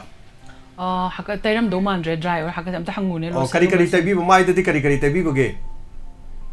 ꯁꯥꯔ ꯑꯩꯈꯣꯏ ꯃꯥꯏꯗꯗꯤ ꯀꯩꯁꯨ ꯊꯣꯏꯗꯣꯛꯄ ꯑꯗꯨꯝ ꯁꯤꯖꯤꯟꯅꯗꯦ ꯑꯗꯨꯒ ꯁꯟꯁꯀ꯭ꯔꯤन ꯂꯣꯁꯟ ꯇꯨꯝꯃꯝꯗꯥꯏꯒꯤ ꯈꯣꯠꯄꯒꯤ ꯃꯥꯏ ꯇꯥꯊꯣꯛꯄꯒꯤ ꯑꯗꯒꯤ ꯀ꯭ꯂꯤꯟꯖꯤꯡ ꯇꯧꯕ ꯈꯣꯠꯄ ꯀꯔꯤꯝꯇ ꯇꯩꯕ ꯈꯣꯠꯄ ꯂꯩꯇꯦ ꯀꯔꯤꯃꯛ ꯁꯤꯖꯤꯟꯅꯗꯦ ꯁꯥꯔ ꯑꯩꯈꯣꯏꯒꯤ ꯆꯨꯝꯅꯒꯤ ꯁꯥꯄꯣꯟꯁꯤꯅ ꯏꯔꯨꯖꯊꯣꯛꯆꯔꯤꯁꯤꯅ ꯂꯣꯏꯖꯔꯦ ꯁꯥꯄꯣꯟꯅꯗꯤ ꯃꯥꯏ ꯇꯥꯏꯌꯦꯕꯀꯣ ꯍꯛꯆꯥꯡꯗ skin dry ꯑꯣꯏꯁꯦ ꯁꯤ ꯌꯥꯝ common ꯑꯣꯏꯀꯣ ꯀꯥꯂꯦꯟꯅꯤꯅ ꯈꯤꯇꯪ ꯊꯣꯛꯄꯗꯁꯨ ꯅꯨꯡꯁꯥ ꯂꯣꯏ ꯌꯩꯔꯤꯕꯅꯤꯅꯀꯣ ꯑꯩꯈꯣꯏꯒꯤ ꯐꯤ ꯐꯧꯔꯁꯨ ꯐꯤ ꯀꯪꯉꯤꯗꯅ ꯑꯗꯨꯃꯥꯏꯅ ꯑꯩꯈꯣꯏ skinꯁꯨ ꯐꯧꯔꯗꯤ skinꯁꯨ ꯀꯪꯉꯦꯕꯀꯣ skinꯁꯤꯗ ꯂꯩꯕ ꯑꯩꯈꯣꯏꯒꯤ water ꯈꯔ ꯂꯩꯒꯗꯧꯕ ꯑꯩꯈꯣꯏ moisture maintain ꯇꯧꯅꯕ ꯁꯤ ꯂꯣꯏꯅ ꯃꯥꯡꯉꯤ ꯑꯗꯨꯅꯅꯦ dry ꯑꯣꯏꯔꯤꯁꯦ ꯑꯗꯨꯅ ꯀꯥꯂꯦꯟꯗꯅꯕꯨ ꯍꯦꯟꯅ ꯇꯩꯒꯗꯧꯕꯅꯦ ꯂꯣꯁꯟꯁꯦ ꯏꯔꯨꯖ ꯍꯦꯛ ꯂꯣꯏꯕ ꯊꯣꯛꯂꯛꯄꯒ skin ꯈꯇꯪ ꯊꯣꯠ ꯂꯥꯎꯔ ꯆꯣꯠꯂꯤꯉꯩꯒꯤꯁꯦ ꯁꯤꯗ ꯂꯣꯁꯟꯁꯦ ꯇꯟꯗꯕꯤꯗ ꯐꯖꯅ ꯇꯩꯕꯤꯌꯨ ꯑꯗꯨꯗꯤ ꯌꯥꯝ dry ꯑꯣꯏꯔꯁꯨ ꯍꯥꯀꯠꯆꯩꯕ ꯑꯩꯈꯣꯏ ꯅꯨꯡꯁꯥꯅ ꯐꯨꯖꯜꯂꯒ ꯏꯁꯤꯡꯒꯤ ꯁꯔꯨꯛꯁꯦ ꯂꯣꯏ ꯆꯤꯡꯈꯠꯈ꯭ꯔꯒꯗꯤ ꯈꯔ ꯀꯪꯉꯒ ꯍꯣꯠꯅꯤꯡꯕ ꯍꯣꯠꯂꯒꯁꯨ ꯑꯩꯈꯣꯏ ꯁ꯭ꯀꯤꯟꯗ ꯅꯔቭ ꯑꯦꯟꯗꯤꯡ ꯌꯥꯝ ꯂꯩꯕꯅꯤꯅ once ꯍꯣꯠꯈ꯭ꯔꯗꯤ ꯌꯥꯝ ꯍꯣꯠꯅꯤꯡꯉꯦꯕ ꯀꯩꯝ ꯂꯩꯇꯕ ꯄꯣꯠꯄꯨ ꯇꯩꯖꯨꯁꯤ ꯁꯨꯃꯥꯏꯅ ꯍꯣꯠꯄ ꯍꯧꯈ꯭ꯔꯗꯤꯅꯦ ꯑꯃꯨꯛ ꯍꯣꯠꯂꯛꯑꯣꯅ ꯏꯟꯚꯥꯏꯠ ꯇꯧꯔꯛꯀꯅꯦꯕ ꯁ꯭ꯀꯤꯟꯒꯤ ꯁꯤꯒꯤꯁꯦ ꯏꯠꯁ ꯁ꯭ꯀ꯭ꯔꯦꯠ ꯁꯥꯏꯀꯜ ꯀꯧꯋꯦꯀꯣ once ꯍꯣꯠꯈ꯭ꯔꯗꯤ ꯍꯥꯀꯠꯆꯔꯛꯄ ꯍꯣꯠꯄ ꯑꯗꯨꯝ ꯁꯥꯏꯀꯜꯁꯦ ꯀꯟꯇꯤꯅ꯭ꯌꯨ ꯇꯧꯔ ꯂꯩꯒꯅꯤ ꯉꯁꯥꯏ ꯃꯥꯅ ꯍꯥꯏꯈꯤꯕꯗꯣ ꯇꯠꯇ꯭ꯔꯤꯕꯣ ꯈꯣꯠꯇꯠꯅꯤꯡꯉꯦ ꯍꯥꯏꯗꯣ ꯑꯗꯨ ꯑꯃ ꯂꯩꯔꯦ ꯑꯗꯒꯤ ꯃꯥꯅ ꯍꯥꯏꯕꯁꯦ उरिंग नंगन थोंबा थबाक थोंबा उरिंग से कोई ट्रंकल एक्ने है को कालेंदे हम कॉमन ओय मसी तौबा मीददी अखोइना यारिगै को लंगजमगी फी सेपीबा को नाइलॉन गुम्बा देगी सिंथेटिक ओय सेपीदबा अदुगो हुजिकती उरिंग गिदा मनिंगदा कापा याबा डिओड्रेंट दौना स्प्रे दौना कापा याबा मैम थोए को अदुम कापीरगा अदुमाइना दुम ट्रीटेबल ओय अदुगा ngasai हाइगिबदु हाकसबा समब्रु हाइबको samru sidi yam luye hakazaraga di yang thokpa ma changi ko magnify tawraga aduga samru di malaga hakazaba ama su lei seborrheic keratosis na adadi kasu yam pakharingai leite khangdamina di samru chawthorpa manba ko adu nate mai thagala khoina dum kudakta dum scoop out tawba yai pot se ko mathakta ke hani hambru dong na pa leiba pot su lei seborrheic keratosis orira natraga mole orira du di yengdri khangaroi magnify tawraga ko khulai tharaga the smain thamjage yam noizare aduga susila yumna na skin da angau pok pasi kari toroga phagade ge hai angau si kamai pakno ha bedu dikhang de kari ni khumbi be madam angau pok pasi makhal makhal lai ko cham chamba nga ha ju aingon da lae angang pok tangai angau ngo pa e na pakhatana lae ko angang da di yam common oi newborn da di aduna mu kai no har kanda poknung da lerma angang ina ma pan ge atmosphere tholak pa kanda koi nuksinu sa ge kaino se awon ba lak pa se sina moi adapt to wangam da ba skin du na dry oi da na fine scales tholak pa de angau ubasu lei ko ada si lai chak nate adagi angauba vitiligo du su nate si just dry oi begini si ma lei re tharai ko phaiba ma lei re ko si su dry oi begini duga sun tan oi ba dry oi ba jaga du da thoga nungsa na mu tan do sala kan da ne tan oi ba jaga du na koisalaga tan oi da ba jaga du ngau na uba sum du su tawi adagi koigi chana da batai roga thopa da su tawba yawi ko cosmetic foundation patai de chalu baze adu ma leire adagi soraga thopa su lei ko post inflammatory hypopigmentation ama su lei aduga ngorok ngoraga leiraga di pura milk white dong tawraga di khoina vitiligo ne na chingnei ko adai khara da na mo depigmentosis nevus kaina lei ko cha da zu ngong na tholokpa lei ba anga oringai di dot ama leiramaga skin de sum chawrokpa matung na stress tok thoraga podu zum chaw thorokpa ko dumbasu leire adagi atei angauba pakpa haise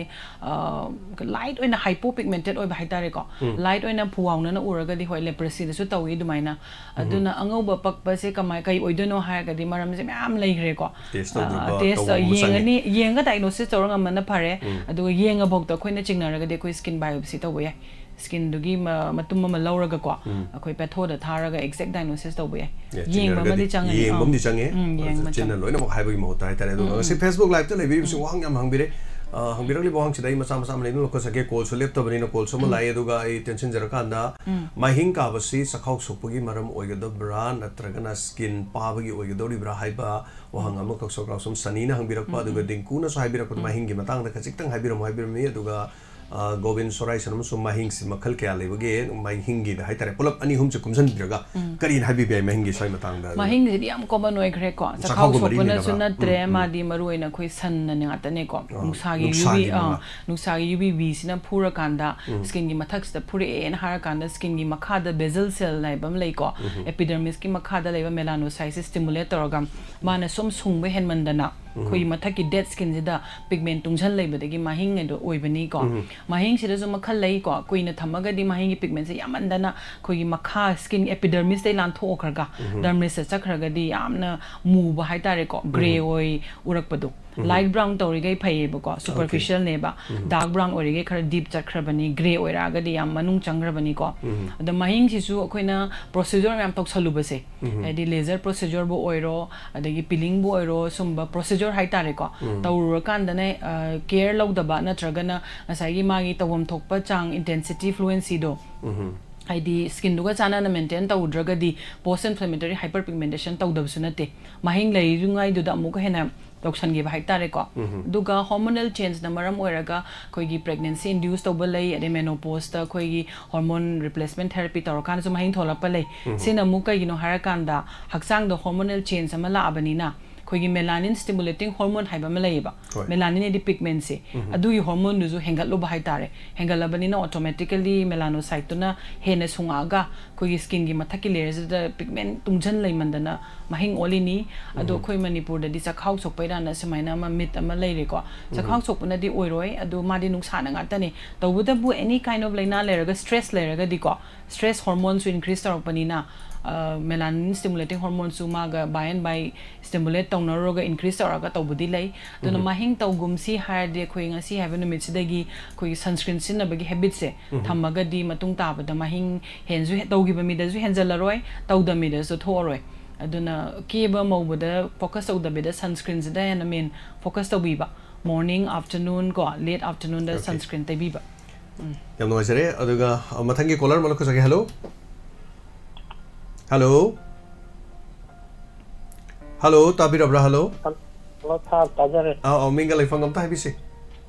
ꯑꯩ ꯈꯣꯡꯊꯥꯡꯗꯒꯤ ꯁꯤꯇꯜꯖꯤꯠ ꯀꯧꯋꯦꯕ ꯁꯥꯔ ꯁꯤꯇꯜꯖꯤꯠ ꯇꯥꯛꯄꯤꯌꯨ ꯀꯔꯤ ꯋꯥꯐꯝ ꯍꯥꯏꯕꯤꯅꯤꯡꯉꯤ ꯑꯩꯈꯣꯏ ꯁꯥꯔ ꯑꯩꯈꯣꯏꯒꯤ ꯑꯩꯁꯨ ꯃꯍꯤꯡꯕꯨꯗꯤ ꯇꯧꯋꯦꯕ ꯑꯗꯣ ꯑꯩꯈꯣꯏ ꯅꯨꯡꯁꯥꯕꯨꯗꯤ ꯌꯥꯝ ꯀꯟꯅ ꯊꯣꯛꯇꯦ ꯁꯨꯝ ꯐꯔꯅꯤꯆꯔ ꯁꯨꯕꯅꯤꯅ ꯑꯗꯨꯝ ꯔꯨꯝꯗꯕꯨꯗꯤ ꯁꯨꯏꯕ ꯐꯔꯅꯤꯆꯔ ꯃꯅꯨꯡꯗ ꯈꯜꯂꯒ ꯇꯧꯕꯤꯗꯣ ꯇꯥꯛꯄꯤꯌꯨ ꯑꯗꯣ ꯑꯩꯈꯣꯏꯒꯤ ꯃꯍꯤꯡꯗꯤ ꯁꯨꯝ ꯂꯦꯛꯃꯤꯅ ꯃꯣꯏꯒꯤ ꯁꯟꯁꯀ꯭ꯔꯤꯟꯗꯣ ꯑꯗꯨ 50+ ꯂꯩꯕꯗꯣ ꯑꯗꯨꯝꯕꯗꯣ ꯇꯩꯌꯣꯅ ꯇꯩꯕ ꯑꯗꯨ ꯀ꯭ꯔꯤꯝ ꯑꯃꯒ ꯑꯗꯣ ꯌꯥꯝꯅ ꯐꯖꯟꯕ ꯈꯣꯠꯆꯟꯕꯗꯤ ꯀꯩꯝꯐꯛ ꯇꯧꯗꯦ ꯑꯗꯨ ꯁꯨꯝ ꯀꯌꯥꯃꯨꯛ ꯁꯨꯔꯦ ꯊꯥ 3-4 ꯁꯨꯕꯤꯔꯕ꯭ꯔꯥ ꯆꯍꯤꯃꯨꯛ ꯐꯥꯕꯤꯔꯕ꯭ꯔꯥ ꯁꯤꯖꯤꯟꯅꯕ ꯀꯌꯥꯝ ꯀꯨꯏꯕꯤꯔꯦ ꯁꯤꯖꯤꯟꯅꯕꯕꯨꯗꯤ ꯊꯥ ꯑꯃꯅꯤ ꯈꯛ ꯉꯥꯏꯔꯤꯌꯦ ꯑꯣꯀꯦ ꯑꯗꯨꯒ ꯑꯗꯨꯗꯨꯃꯅ ꯀ꯭ꯔꯤꯝꯗꯨꯅ ꯀꯩꯅꯣ ꯀꯩ ꯇꯧꯔꯦ ꯑꯗꯣ ꯑꯩꯈꯣꯏ ꯅꯨꯡꯁꯥ ꯊꯣꯛꯀꯥꯟꯗ ꯁꯨꯝ ꯅꯠꯇꯦ ꯀ꯭ꯔꯤꯝ ꯑꯃꯒ ꯇꯩ ꯍꯥꯏꯌꯦ ꯀꯔꯤ ꯀ꯭ꯔꯤꯝꯅꯣ ꯇꯩꯁꯦ ꯂꯦꯛꯃꯤ ꯅꯠꯇꯕ ꯑꯇꯣꯞꯄ ꯀꯔꯤ ꯀ꯭ꯔꯤꯝꯅꯣ ꯀ꯭ꯔꯤꯝꯗꯨꯗꯤ ꯅꯨꯡꯗꯥꯡ ꯁꯤꯖꯤꯟꯅꯧꯅ ꯑꯩꯈꯣꯏꯒꯤ ꯑꯌꯨꯛ ꯅꯨꯡꯊꯤꯟꯗꯨꯅ ꯂꯦꯛꯃꯤꯒꯤ ꯍꯧꯖꯤꯛ ꯀꯩꯅꯣꯗꯣ ꯁꯟꯁꯀ꯭ꯔꯤꯟꯗꯣ ꯀ꯭ꯔꯤꯝꯗꯨꯒꯤ ꯃꯃꯤꯡꯗꯨꯗꯤ ꯈꯪꯕꯤꯕ꯭ꯔꯥ ꯇꯩꯕꯅꯦꯕ ꯂꯣꯁꯟꯗꯨꯒꯤ ꯃꯃꯤꯡ ꯈꯪꯕꯤꯕ꯭ꯔꯥ ꯃꯃꯤꯡꯗꯨꯗꯤ ꯆꯥꯔ ꯀꯥꯎꯖꯈ꯭ꯔꯦꯕ ꯀ꯭ꯔꯤꯝ ꯑꯃ ꯇꯩ ꯑꯗꯣ ꯑꯩꯈꯣꯏꯒꯤ ꯅꯨꯄꯤꯒꯤꯅ ꯀꯃꯥꯏꯅ ꯇꯧꯒꯦꯗ ꯑꯩꯈꯣꯏꯒꯤ ꯈꯨꯍꯤꯡꯗꯣ ꯈꯨꯍꯤꯡ ꯅꯥꯏꯅꯕ ꯑꯩꯈꯣꯏꯒꯤ ꯈꯣꯡꯅꯝ ꯑꯗꯩꯗꯤ ꯃꯣꯏꯒꯤ ꯈꯨꯜꯂꯨꯒꯤ ꯃꯊꯛꯇꯗꯤ ꯄꯥꯛ ꯂꯥꯡꯈꯠꯇꯦꯕ ꯈꯣꯡꯗ ꯑꯣꯏꯅ ꯇꯧꯕ ꯑꯗꯣ ꯈꯣꯡꯁꯦ ꯑꯗꯨꯝ ꯇꯧꯔꯒ ꯄꯨꯔꯥ ꯊꯥꯒꯠꯂꯒ ꯂꯩ ꯑꯗꯣ ꯑꯗꯨꯝ ꯃꯣꯏꯒꯤ ꯂꯥꯏꯒꯤ ꯅꯨꯡꯁꯤꯠ ꯑꯗꯨꯗꯒ ꯁꯨꯝ ꯀꯥꯡꯕꯨ ꯁꯨꯝ ꯃꯥꯏꯕ ꯀꯥꯡꯕꯨꯅ ꯁꯨꯝ ꯍꯥꯏꯌꯦꯕ ꯑꯗꯩꯗꯤ ꯑꯩꯈꯣꯏ ꯗꯣꯛꯇꯔꯁꯤꯡꯅꯕꯨꯗꯤ ꯑꯗꯨꯝ ꯃꯥꯏ ꯏꯁꯀꯤꯟ ꯗꯤꯖꯤꯁꯀꯨꯝꯕ ꯑꯣꯏꯒꯤ ꯈꯣꯠꯂꯦꯅ ꯁꯨꯝ ꯍꯥꯏꯌꯦꯕ ꯍꯥꯏꯕꯗꯤ ꯀꯔꯝꯕ ꯑꯣꯏꯔꯤꯕꯅꯣ ꯑꯗꯨꯒꯤ ꯑꯩꯈꯣꯏ ꯈꯨꯠꯂꯤꯡꯁꯦ ꯑꯩꯈꯣꯏꯒꯤ ꯃꯣꯏ ꯁꯨꯝ ꯈꯣꯠꯂꯀꯥꯟꯁꯤꯗ ꯏ ꯊꯣꯛꯑꯒ ꯑꯗꯨꯝ ꯈꯣꯠꯅꯤꯡꯕ ꯑꯗꯩꯗꯤ ꯈꯣꯡꯁꯦ ꯄꯨꯔꯥ ꯑꯩꯈꯣꯏ ꯊꯥꯒꯠꯂꯒ ꯌꯥꯝ ꯊꯥꯒꯠꯂꯒ ꯃꯍꯨꯝ ꯊꯥꯒꯠꯄꯗꯧꯅ ꯂꯩꯔꯦꯕ ꯍꯧꯖꯤꯛꯁꯦ ꯑꯗꯣ ꯐꯖꯟꯕꯁꯨ ꯄꯥꯛ ꯉꯝꯗꯦ ꯑꯗꯣ ꯃꯣꯏ ꯃꯣꯂꯣꯝꯕꯨꯗꯤ ꯁꯨꯝ ꯑꯇꯩ ꯁꯨꯝ ꯍꯥꯏꯕ ꯈꯔ ꯑꯗꯨꯝ ꯁꯤꯖꯤꯟꯅꯩ ꯑꯣꯀꯦ ꯌꯥꯝ ꯅꯨꯡꯉꯥꯏꯖꯔꯦ ꯑꯗꯣ ꯍꯧꯖꯤꯛꯀꯤ ꯍꯥꯏꯕꯤꯔꯤꯕꯁꯤ ꯀꯩꯅꯣ ꯌꯥꯕꯤꯔꯗ꯭ꯔꯥ ꯋꯥꯍꯪꯒꯤ ꯑꯗꯨꯅ ꯌꯥꯕꯤꯔꯕ꯭ꯔꯥ ꯑꯇꯩ ꯆꯤꯊꯕ ꯂꯩꯕꯤꯔꯤꯕ꯭ꯔꯥ ꯑꯗꯣ ꯑꯩ ꯏꯁꯥꯒꯤ ꯑꯃꯅ ꯑꯩꯈꯣꯏꯒꯤ ꯍꯨꯃꯥꯡ ꯂꯥꯏꯒꯤ ꯇꯥꯏꯞꯇ ꯑꯩꯈꯣꯏꯒꯤ ꯀꯩꯅꯣ ꯑꯩꯈꯣই ꯍꯨꯃꯥꯡ ꯌꯥꯝ ꯇꯥꯒꯟꯕ ꯑꯩꯈꯣꯏꯒꯤ ꯀꯩꯅꯣꯒꯨꯝ ꯀꯣꯟꯁꯤꯟꯕꯗ ꯑꯩꯈꯣꯏꯒꯤ ꯀꯥꯆꯤꯟ ꯒꯣꯌꯥ ꯁꯨꯝ ꯂꯩꯗꯅ ꯍꯛꯆꯥꯡꯒꯤ ꯑꯩꯈꯣꯏ ꯆꯥ ꯍꯨꯃꯥꯡ ꯀꯩꯅꯣ ꯇꯧꯕꯁꯤꯗꯤ ꯁꯨꯝꯕꯁꯤꯗ ꯑꯩꯈꯣꯏ ꯍꯨꯃꯥꯡ ꯂꯥꯏꯁꯦ ꯑꯉꯥꯡꯕ ꯑꯣꯏꯅ ꯁꯨꯝ ꯑꯇꯩ ꯐꯤꯅꯨꯡꯒꯨꯝꯕꯗ ꯇꯧꯕꯤꯕ꯭ꯔꯣ ꯑꯇꯩ ꯃꯐꯝꯗ ꯐꯤꯅꯨꯡꯒꯨꯝꯕꯗ ꯀꯩꯒꯨꯝꯕꯗ ꯇꯧꯕꯤꯕ꯭ꯔꯥꯕ ꯃꯥꯗꯤ ꯍꯧꯖꯤꯛꯀꯤ ꯍꯦꯛ ꯑꯩꯅꯕꯨ ꯍꯥꯀꯠꯆꯔꯒꯗꯤ ꯑꯗꯨꯝ ꯈꯣꯠꯄꯁꯤꯗꯅꯦ ꯑꯗꯨꯝ ꯂꯣꯏꯅ ꯃꯥꯏꯗ ꯈꯛꯇꯗꯤ ꯂꯥꯟꯗꯦ ꯑꯗꯨꯒ ꯑꯇꯩ ꯖꯒꯥꯁꯤꯡꯁꯤꯗꯗꯤ ꯑꯗꯨꯝ ꯂꯣꯏꯅ ꯃꯔꯤ ꯑꯗꯨꯝ ꯂꯣꯏꯅ ꯇꯧꯔꯛꯄ ꯑꯗꯨꯒ ꯑꯌꯥꯝꯕꯅ ꯁꯨꯝ ꯑꯩꯈꯣꯏꯒꯤ ꯀꯣꯟꯁꯤꯟꯕꯗ ꯀꯩꯅꯣ ꯇꯧꯕ ꯖꯒꯥ ꯑꯩꯈꯣꯏ ꯉꯛꯁꯝꯗꯁꯨ ꯑꯗꯨꯝ ꯇꯧꯔꯛꯄ ꯌꯥꯎꯋꯦ ꯑꯗꯩꯗꯤ ꯈꯨꯠꯀꯤꯗ ꯑꯗꯨꯝ ꯍꯛꯆꯥꯡꯒꯤ ꯊꯕꯥꯛꯇ ꯀꯩ ꯑꯣꯏꯒꯦꯔꯥ ꯑꯗꯨꯝ ꯑꯌꯥꯝꯕ ꯁꯨꯝ ꯇꯧꯒꯜꯂꯦꯕ ꯑꯗꯨꯒ ꯃꯁꯤ ꯑꯩꯈꯣꯏ ꯐꯈ꯭ꯔꯒꯗꯤ ꯃꯊꯟꯇ ꯑꯃꯨꯛ ꯑꯩꯅ ꯈꯣꯠꯇꯕꯤꯗ ꯂꯩꯕꯗ ꯐꯈ꯭ꯔꯀꯥꯟꯗꯁꯨ ꯑꯗꯨꯝ ꯃꯥꯏ ꯗꯥꯛ ꯀꯩꯀꯥꯗꯨꯕꯨꯗꯤ ꯄꯨꯔꯥ ꯐꯈꯤꯕ ꯑꯗꯨꯒ ꯑꯗꯨꯝ ꯑꯩꯈꯣꯏꯒꯤ ꯁ꯭ꯀꯤꯟꯁꯤꯗ ꯑꯗꯨꯝ ꯅꯨꯡꯁꯥ ꯑꯩꯈꯣꯏ ꯁꯥꯔꯛꯄ ꯇꯥꯏꯃꯤꯡ ꯀꯩꯅꯣ ꯇꯧꯕ ꯑꯩꯈꯣꯏꯒꯤ ꯀꯥꯂꯦꯟ ꯃꯌꯥ ꯃꯇꯝꯁꯤꯅ ꯑꯌꯥꯝꯕ ꯁꯨꯝ ꯇꯧꯒꯟꯕ ꯑꯗꯨ ꯇꯧꯔꯛꯄꯁꯨ ꯀꯨꯏꯔꯦ ꯑꯩ ꯍꯥꯟꯅ ꯔꯤꯝꯁꯇꯒ ꯌꯦꯡꯊꯣꯛꯑꯒ ꯑꯩꯈꯣꯏꯒꯤ ꯄꯦꯊꯣꯂꯣꯖꯤꯗꯒꯤ ꯁ꯭ꯀꯤꯟ ꯇꯦꯁꯀ ꯇꯧꯔ ꯌꯦꯡꯈ꯭ꯔꯕꯅꯦꯕ ꯔꯤꯖꯜꯇꯤ ꯀꯔꯤ ꯂꯥꯛꯈꯤꯒꯦ ꯑꯗꯨ ꯌꯦꯡꯉꯨꯕꯩ ꯔꯤꯖꯜꯇꯨ ꯀꯔꯤ ꯂꯥꯛꯈꯤꯒꯦ ꯔꯤꯖꯟ ꯈꯔꯗꯤ ꯀꯨꯏꯈ꯭ꯔꯦꯕ ꯁꯥꯔ ꯌꯦꯡꯈꯤꯕꯗꯣ ꯆꯍꯤ 4-5 ꯃꯃꯥꯡꯗꯅꯦꯕ ꯇꯧꯕꯗꯤ 2007 ꯑꯗꯥꯏꯗꯒꯤ ꯍꯧꯔꯒ ꯑꯗꯨꯝ ꯐꯈꯤꯕ ꯐꯈꯤꯕ ꯑꯗꯨ ꯈꯔ ꯂꯩꯔꯝ ꯍꯧꯕ ꯑꯗꯨꯝ ꯑꯩꯈꯣꯏ ꯗꯥꯛꯇꯔꯗꯒꯤ ꯑꯗꯨꯝ ꯍꯤꯗꯥꯛ ꯂꯥꯡꯊꯛꯁꯦ ꯇꯧꯔꯒ ꯑꯗꯨꯝ ꯐꯈꯤꯕ ꯑꯗꯨꯒ ꯑꯗꯨꯝ ꯍꯦꯛꯇ ꯍꯧꯔꯛꯄ ꯑꯃ ꯑꯗꯨꯝ ꯅꯥꯏꯕ Okay, tabisiko o pakum khara tabirase madam dagi carpenters oi haibani madi thabak to yam focus tawring ai dadi ko len ba khot pa so tawba upak len ba khot pa tawdu humang diam saurangani ko dagi saubata na tana sai udoi tholapa maku matang mayam do sauriba humang sauriba skin napsalangani ba sure napsalaga irritate oraga allergy thokpa dum yaugani ko dudi common ai ors to mi amor so dum tawgani ko skin sida we any foreign body am changpa da khoi cells sing activate oidana ko aduna orang na khale adu ngasai mahingi do sunscreen amdi taibire ko nungdang da taiba cream do maming budi khangdre hai tawboda bu ai yoin haijaning badi steroid yawbam ni soi taibiru no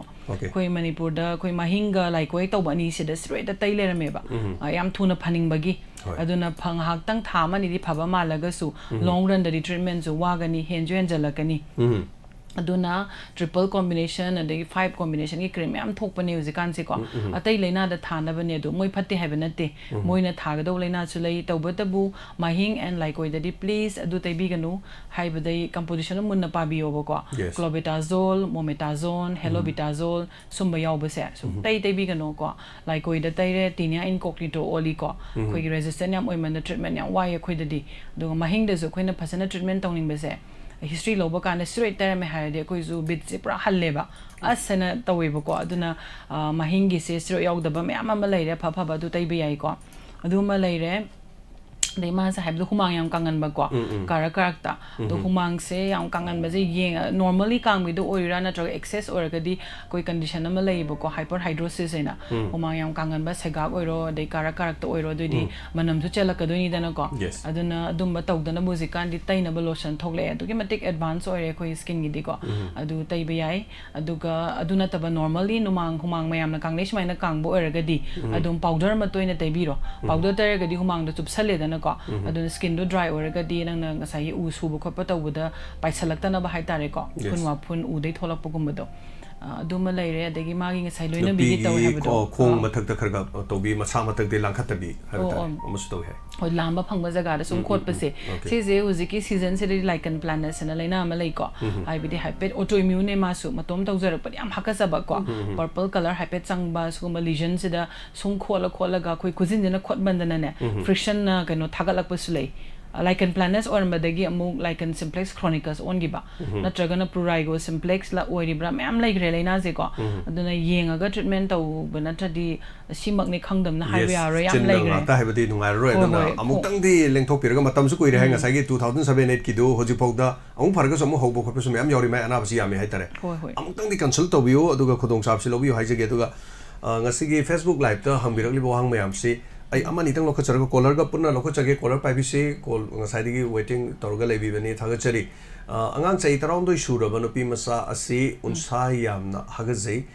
kari na phagada ge na Devendra Laisram na hangbira pani aduga thaga chari Martha SK Martha madam gi address khambini ge na tapire soide gi akhoi digi dum lobiu details hai tare message thabiro akoi dum pijage aduga inausa asem khujin machi changbadagi akhoi gi pomkhat pase athok pase kamdong phagade ge na hangbira pom jar polo punjan jarge khumba yabna khumbira se aduga somabla thank you so much madam suthaga chari na tapire aduga ani pore tightening oina ba amukta haibira o tomi andre bam haibire sigi polo punjala kanda ya wahang si yamandan kawgadra khangde ko nam to lokse pore jan hierarchy pore tighten si di pura over hype ne ko khoi manipur da di pore nga tane toi si ko pore size di masai leijaga ni khoi swai khajai ai or su leini ko zoom tor nak saleng bada mi loi leini size de khoi sebaceous gland em active oi ba jaga ne ba ko swai ga se ada khoi na pam di sina pore je khanglaw law thok pa do he yeng bada phamin na bada bo u ba hai ba ma lei da na ko ado sida pore na ta ba su lei ba ko khoi uring thong kan sikhra kan da ne eye specs car o hoba pore di man ba pore na te ba khujin mami do oi doi ni ko ꯃꯗꯨ ꯅꯠꯇꯕꯤꯗ ꯇꯁꯦꯡꯅ poor ꯂꯥꯎꯊꯣꯛꯄ ꯑꯣꯏꯔꯒꯗꯤ ꯌꯥꯝ ꯂꯥꯏꯀꯣ ꯑꯩꯈꯣꯏꯒꯤ ꯃꯥꯏ ꯇꯥꯕꯗ ꯁꯦꯂꯤꯁꯥꯏꯂꯤꯛ ꯑꯦꯁꯤड ꯌꯥꯎꯕ ꯀꯣ ꯀꯩꯅꯣ ꯐꯦꯁ ꯋꯥꯁꯄꯨ ꯑꯣꯏꯔꯣ ꯐꯣꯝ ꯋꯥꯁꯄꯨ ꯑꯣꯏꯔꯣ ꯀ꯭ꯂꯦꯟꯖꯔꯕꯨ ꯑꯣꯏꯔꯣ ꯁꯤꯅ ꯋꯥꯟꯁ ꯇꯥꯔꯕ ꯑꯗꯨꯒ ꯅꯨꯡꯗꯥꯡ ꯁꯨꯝꯕꯗꯅ ꯐꯖꯅ ꯃꯣꯏꯁꯆꯔꯥꯏꯁ ꯇꯧꯔꯒ ꯁꯟꯁꯀ꯭ꯔꯤꯟ ꯇꯩꯔꯒꯗꯤ ꯑꯩꯈꯣꯏ ꯄꯣꯔ ꯌꯥꯝ ꯂꯥꯎꯊꯣꯛꯄꯁꯤꯗꯤ ꯍꯟꯒꯅꯤ ꯀꯩꯅꯣꯗ ꯄꯣꯔ ꯂꯥꯎꯕ ꯍꯥꯏꯁꯦ ꯀꯩꯁꯨ ꯅꯠꯇꯦ ꯉꯁꯥꯏꯒꯤ ꯑꯩꯈꯣꯏꯒꯤ ꯊꯥꯎꯔꯦꯛ ꯊꯣꯛꯅꯕ ꯂꯥꯎꯊꯣꯛꯆꯔꯛꯄꯩ ꯋꯥꯅꯦꯕꯀꯣ ꯑꯣꯏꯂꯤ ꯌꯥꯝ ꯑꯣꯏꯕ ꯃꯤꯗꯗꯤ ꯄꯣꯔ ꯌꯥꯝ ꯂꯥꯎꯅꯤ ꯑꯗꯨꯒ ꯑꯣꯚꯔ ꯃꯣꯏꯁꯆꯔꯥꯏꯁ ꯇꯧꯕꯁꯦ ꯍꯧꯖꯤꯛꯀꯥꯟ ꯂꯩꯁꯥꯕꯤ ꯏꯟꯈꯠꯂꯛꯄ ꯃꯌꯥꯝꯁꯦ ꯂꯦꯔ ꯂꯦꯔ ꯇꯩꯕꯤ ꯑꯃ ꯇꯧꯋꯤꯗꯅꯀꯣ ꯁꯤꯔꯝ ꯑꯃꯨꯛ ꯇꯩꯅꯤ ꯃꯣꯏꯁꯆꯔꯥꯏꯖꯔ ꯑꯃꯨꯛ ꯇꯩꯅꯤ ꯑꯗꯒꯤꯗꯤ ꯁꯟꯁꯀ꯭ꯔꯤꯟ ꯑꯃꯨꯛ ꯇꯩꯅꯤ ꯇꯣꯅꯔ ꯑꯃꯨꯛ ꯇꯧꯅꯤ ꯁꯨꯃꯥꯏꯅ ꯃꯜꯇꯤꯄꯜ ꯇꯩꯁꯟꯕꯁꯤꯅꯁꯨ ꯑꯩꯈꯣꯏꯒꯤ ꯊꯥꯎꯕꯨ ꯊꯣꯛꯀꯗ꯭ꯔꯥ ꯃꯣꯏ ꯃꯌꯥꯝꯁꯤꯕꯨ ꯗꯤꯜ ꯇꯧꯒꯗ꯭ꯔꯥꯅ ꯈꯟꯕ ꯉꯝꯅ ꯇꯨꯈꯣꯡꯁꯦ ꯐꯨꯟꯖꯜꯂꯒ ꯂꯥꯎꯊꯣꯛꯄꯁꯨ ꯂꯩꯀꯣ ꯑꯗꯨꯅ ꯄꯣꯔ ꯂꯥꯎꯕꯒꯤꯁꯤꯗꯤ ꯌꯥꯝꯅ ꯀꯩꯅꯣ ꯀꯣꯟꯁꯤꯌꯁ ꯌꯥꯝ ꯑꯣꯏꯕꯤꯔꯨꯅꯨ ꯈꯔ ꯈꯔꯗꯤ ꯑꯗꯨꯝ ꯂꯩꯅꯤ ꯐꯦꯁ ꯋꯥꯁ ꯐꯖꯅ ꯁꯤꯖꯤꯟꯅꯔꯒ ꯀ꯭ꯂꯦꯟꯖꯤꯡ ꯇꯧꯔꯒ ꯁꯟꯁꯀ꯭ꯔꯤꯟ ꯇꯩꯔꯒꯗꯤ ꯄꯣꯔꯁꯦ ꯂꯥꯎꯔꯣꯏꯅ ꯍꯥꯏꯖꯒꯦ ꯇꯥꯏꯇꯟ ꯑꯣꯏꯈꯤꯅꯦꯕ ꯑꯗꯨꯝ ꯀꯣ ꯑꯉꯥꯡ ꯆꯍꯤ 13 ꯁꯨꯔꯕꯗ ꯎꯟꯁꯥ ꯌꯥꯝꯅ ꯍꯥꯒꯠꯆꯕꯒꯤ ꯃꯇꯥꯡꯗ ꯗꯦꯕꯦꯟꯗ꯭ꯔꯅ ꯍꯥꯏꯕꯤꯔꯝꯃꯤ ꯀꯔꯤ ꯈꯪꯕꯤꯕꯦ ꯆꯍꯤ 13 ꯁꯨꯕ ꯍꯥꯏꯁꯦ ꯃꯥ ꯌꯥꯝꯅ ꯆꯦꯟ ꯆꯣꯡꯕ꯭ꯔꯥ ꯄꯥꯟꯗ ꯌꯥꯝ ꯁꯥꯟꯅꯕ꯭ꯔꯥ ꯑꯗꯨꯝꯕ ꯑꯃ ꯍꯤꯁꯇ꯭ꯔꯤ ꯑꯃ ꯂꯧꯕ ꯑꯃꯁꯨ ꯗꯔꯀꯥꯔ ꯂꯩ ꯀꯃꯥꯏꯅ ꯇꯧꯔ ꯍꯥꯀꯠꯆꯔꯤꯅꯣꯗꯣꯀꯣ ꯄꯥꯝꯕꯤ ꯃꯔꯛꯇ ꯆꯪꯉꯨꯔꯒꯅ ꯍꯥꯀꯠꯆꯔꯤꯔꯥ ꯅꯠꯇ꯭ꯔꯒ ꯌꯨꯝꯗ ꯁꯨꯝ ꯂꯩꯕꯗ ꯅꯣꯔꯃꯦꯜ ꯑꯣꯏꯅ ꯍꯥꯒꯠꯆꯔꯤꯔꯥ ꯍꯥꯀꯠꯆꯔꯤꯔꯥꯗꯣ ꯋꯦꯗꯣ ꯈꯔ ꯌꯥꯝꯃꯦ ꯍꯥꯏꯇꯥꯔꯦ ꯍꯣꯏ ꯑꯉꯥꯡꯁꯦ ꯇꯤꯟ ꯍꯤꯗꯥꯛ ꯊꯥꯗꯣꯛꯄꯁꯨ ꯌꯥꯝ ꯆꯨꯝꯃꯦꯀꯣ ꯇꯤꯟ ꯍꯤꯗꯥꯛ ꯊꯥꯗꯣꯛꯀꯗꯧꯅꯤ ꯑꯦꯜꯕꯦꯟꯗꯥꯖꯣꯜ ꯑꯩꯈꯣꯏꯒꯤ ꯄꯤꯖꯧꯅ ꯍꯥꯏꯁꯦ ꯇꯤꯟ ꯂꯩꯔꯒꯁꯨ ꯁ꯭ꯀꯤꯟꯗ ꯍꯥꯀꯠꯆꯔꯛꯄ ꯂꯩꯌꯦꯀꯣ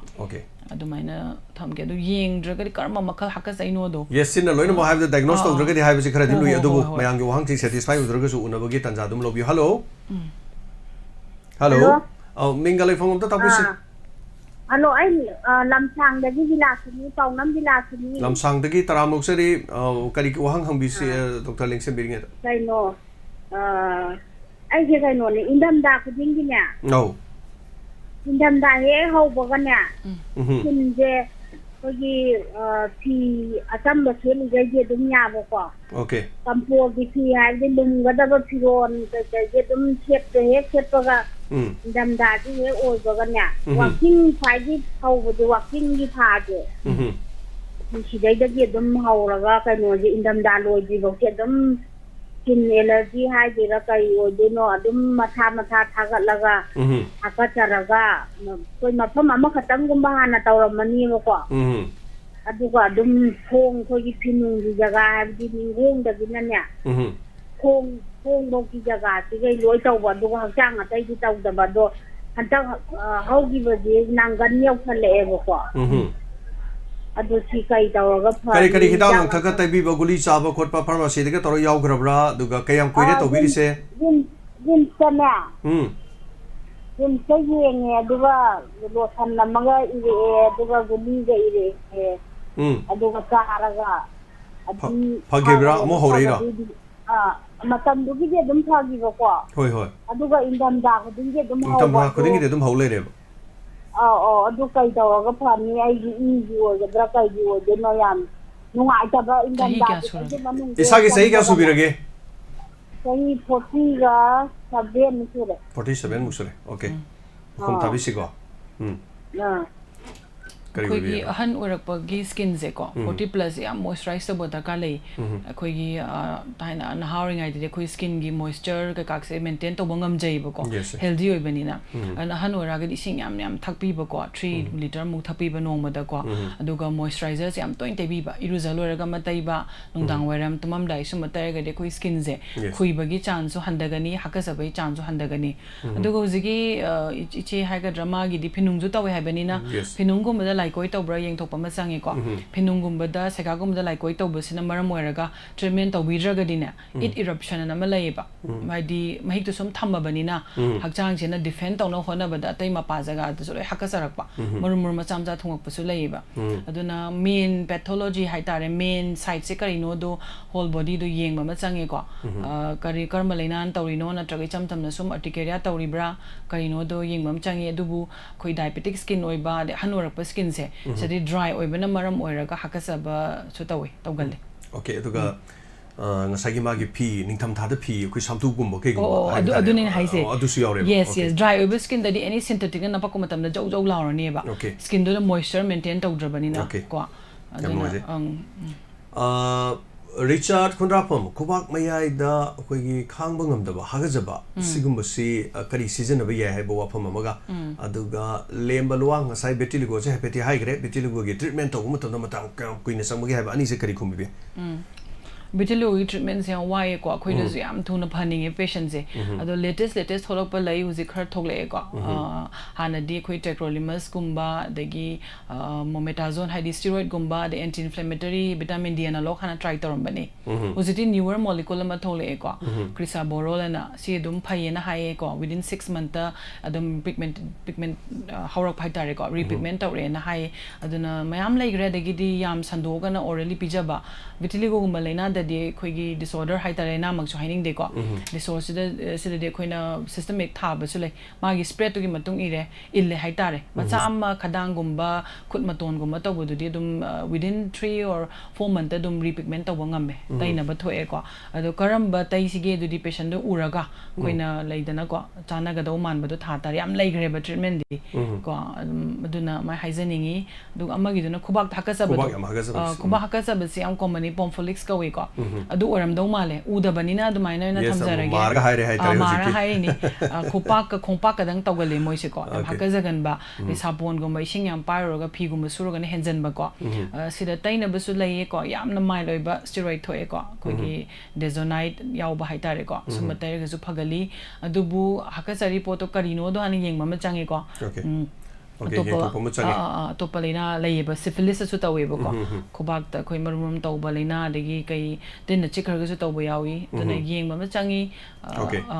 khoi skin gi se tamno je ngasai ju wang hang da khoi khujin machi sang bogi pongkhat pam hai ma du khumbi gi drain madu gi matang du kari siam common noi ko khoi gi pambi yam na thaba mi pamjaba mi ko da iron ba ngari met pa yam pamjaba mi ko ngari gi kano saru macha hai tare aduna thingar ga su tawba lei peronai kya ka we khoi gi khujin gi nail gi falls sida changraga di amna thuppa saba pongkhalakpa tawdoine adu sigi treatment lai yam lai ko anti inflammatory thagani khoina taina ba thagani adu na ba pom du handana ba ju tharaga du within 5 days adum cure oi ko antibiotic su thaba ma sangi du met pa daga nai ga thola ga di khoi gi antibiotic course am cha thok tare ko aduna yeng thokpa hai tare yeng thokadong ni du kolom lo khosage hello mingalai phangom tang tapisi ai samba kongjom kebisindagi sunilne sunil wahang hangbisi tapiyo sa keno gi ai ja ku sagi mo sinjarga wa ta hunde to sa habiyo sa keno gi amaro na ko sagi se hana kento du mahin dikra kai bosa ka bse mahan sine bidak se gi pharmacy logo medicalic na masine bosa medicalic ne tari gi phaba okay adu ma je data dum lotion antai buko kai bi stage da amu pharaga amu horo paitare amu horo pa du mo na khoi nakan da jo khoi red dot khoi black dot mo sum pak thok pa okay sunscreen go ba decision ki bro sunscreen da khoi lotus ki sunscreen misne ba okay lotus sunscreen adu amu horo pa maroi aina khingani se te na tana sage aina pamjaba ko sindi sage ko chana ju sage ato pa kano ju mon skin ni zum sinare ba ko sinabida thabangam da ba maroi akoina pamjaba di haji ji anu batti ko ji lakpada haji matam chakola min advantage over kari lege warmina kai lege doctor ga di tana ki bro ta ite skin ge doctor ga tana ba yeng thok pa khot pa di yaw bi ki bro asa keno gi haji ki skin go na di thoyo na ta de ko parlor gum ba de khata ne ba sa adu mon pi mi da ke kiyo di ko ngam da ba akoi hangjening ko chana hangjening na pura long life oina kiyo oi ba ngam ba ya ba hida kumba di ka ka process lai ge madam silingin biri madam to hang de ke to ba long life oina kiyo oina oi ngam na ba ki kai ji ta ko la mi na kai gan na hang de ke okay pakom ta bi se mahingi se long life cure oi ba lai ko to bu khoi na piri advice so patient do na ilaga di patient gi khutta lai re kai no mahinga ai nga sa haijagi bu to dead skin na nappa ga lai ne ba pigment to sai dead skin do di tai ge ra tai roi ra every 2 to 3 months da layer mam di dong king gi di ma tom ta adu amu ho overnight haise kagino sunscreen do te haudrabanina sun protection leitrabanina UVB radiation do na phaujallaga khoi gi bezel se da leiba cell do melanocyte na sunga leine ba some example na bizage khoi gi bucket te ising sum yara thamene tape se ko nang na sum mak na sum kan thokpa ado yari ba tape to muthatri bokti dum thaloidra siga chamane pigment no sum sunga ligai sungan ba men sunscreen phajana tai dragadi sunscreen zo aphaba ko trustworthy oiraba component su na yauraba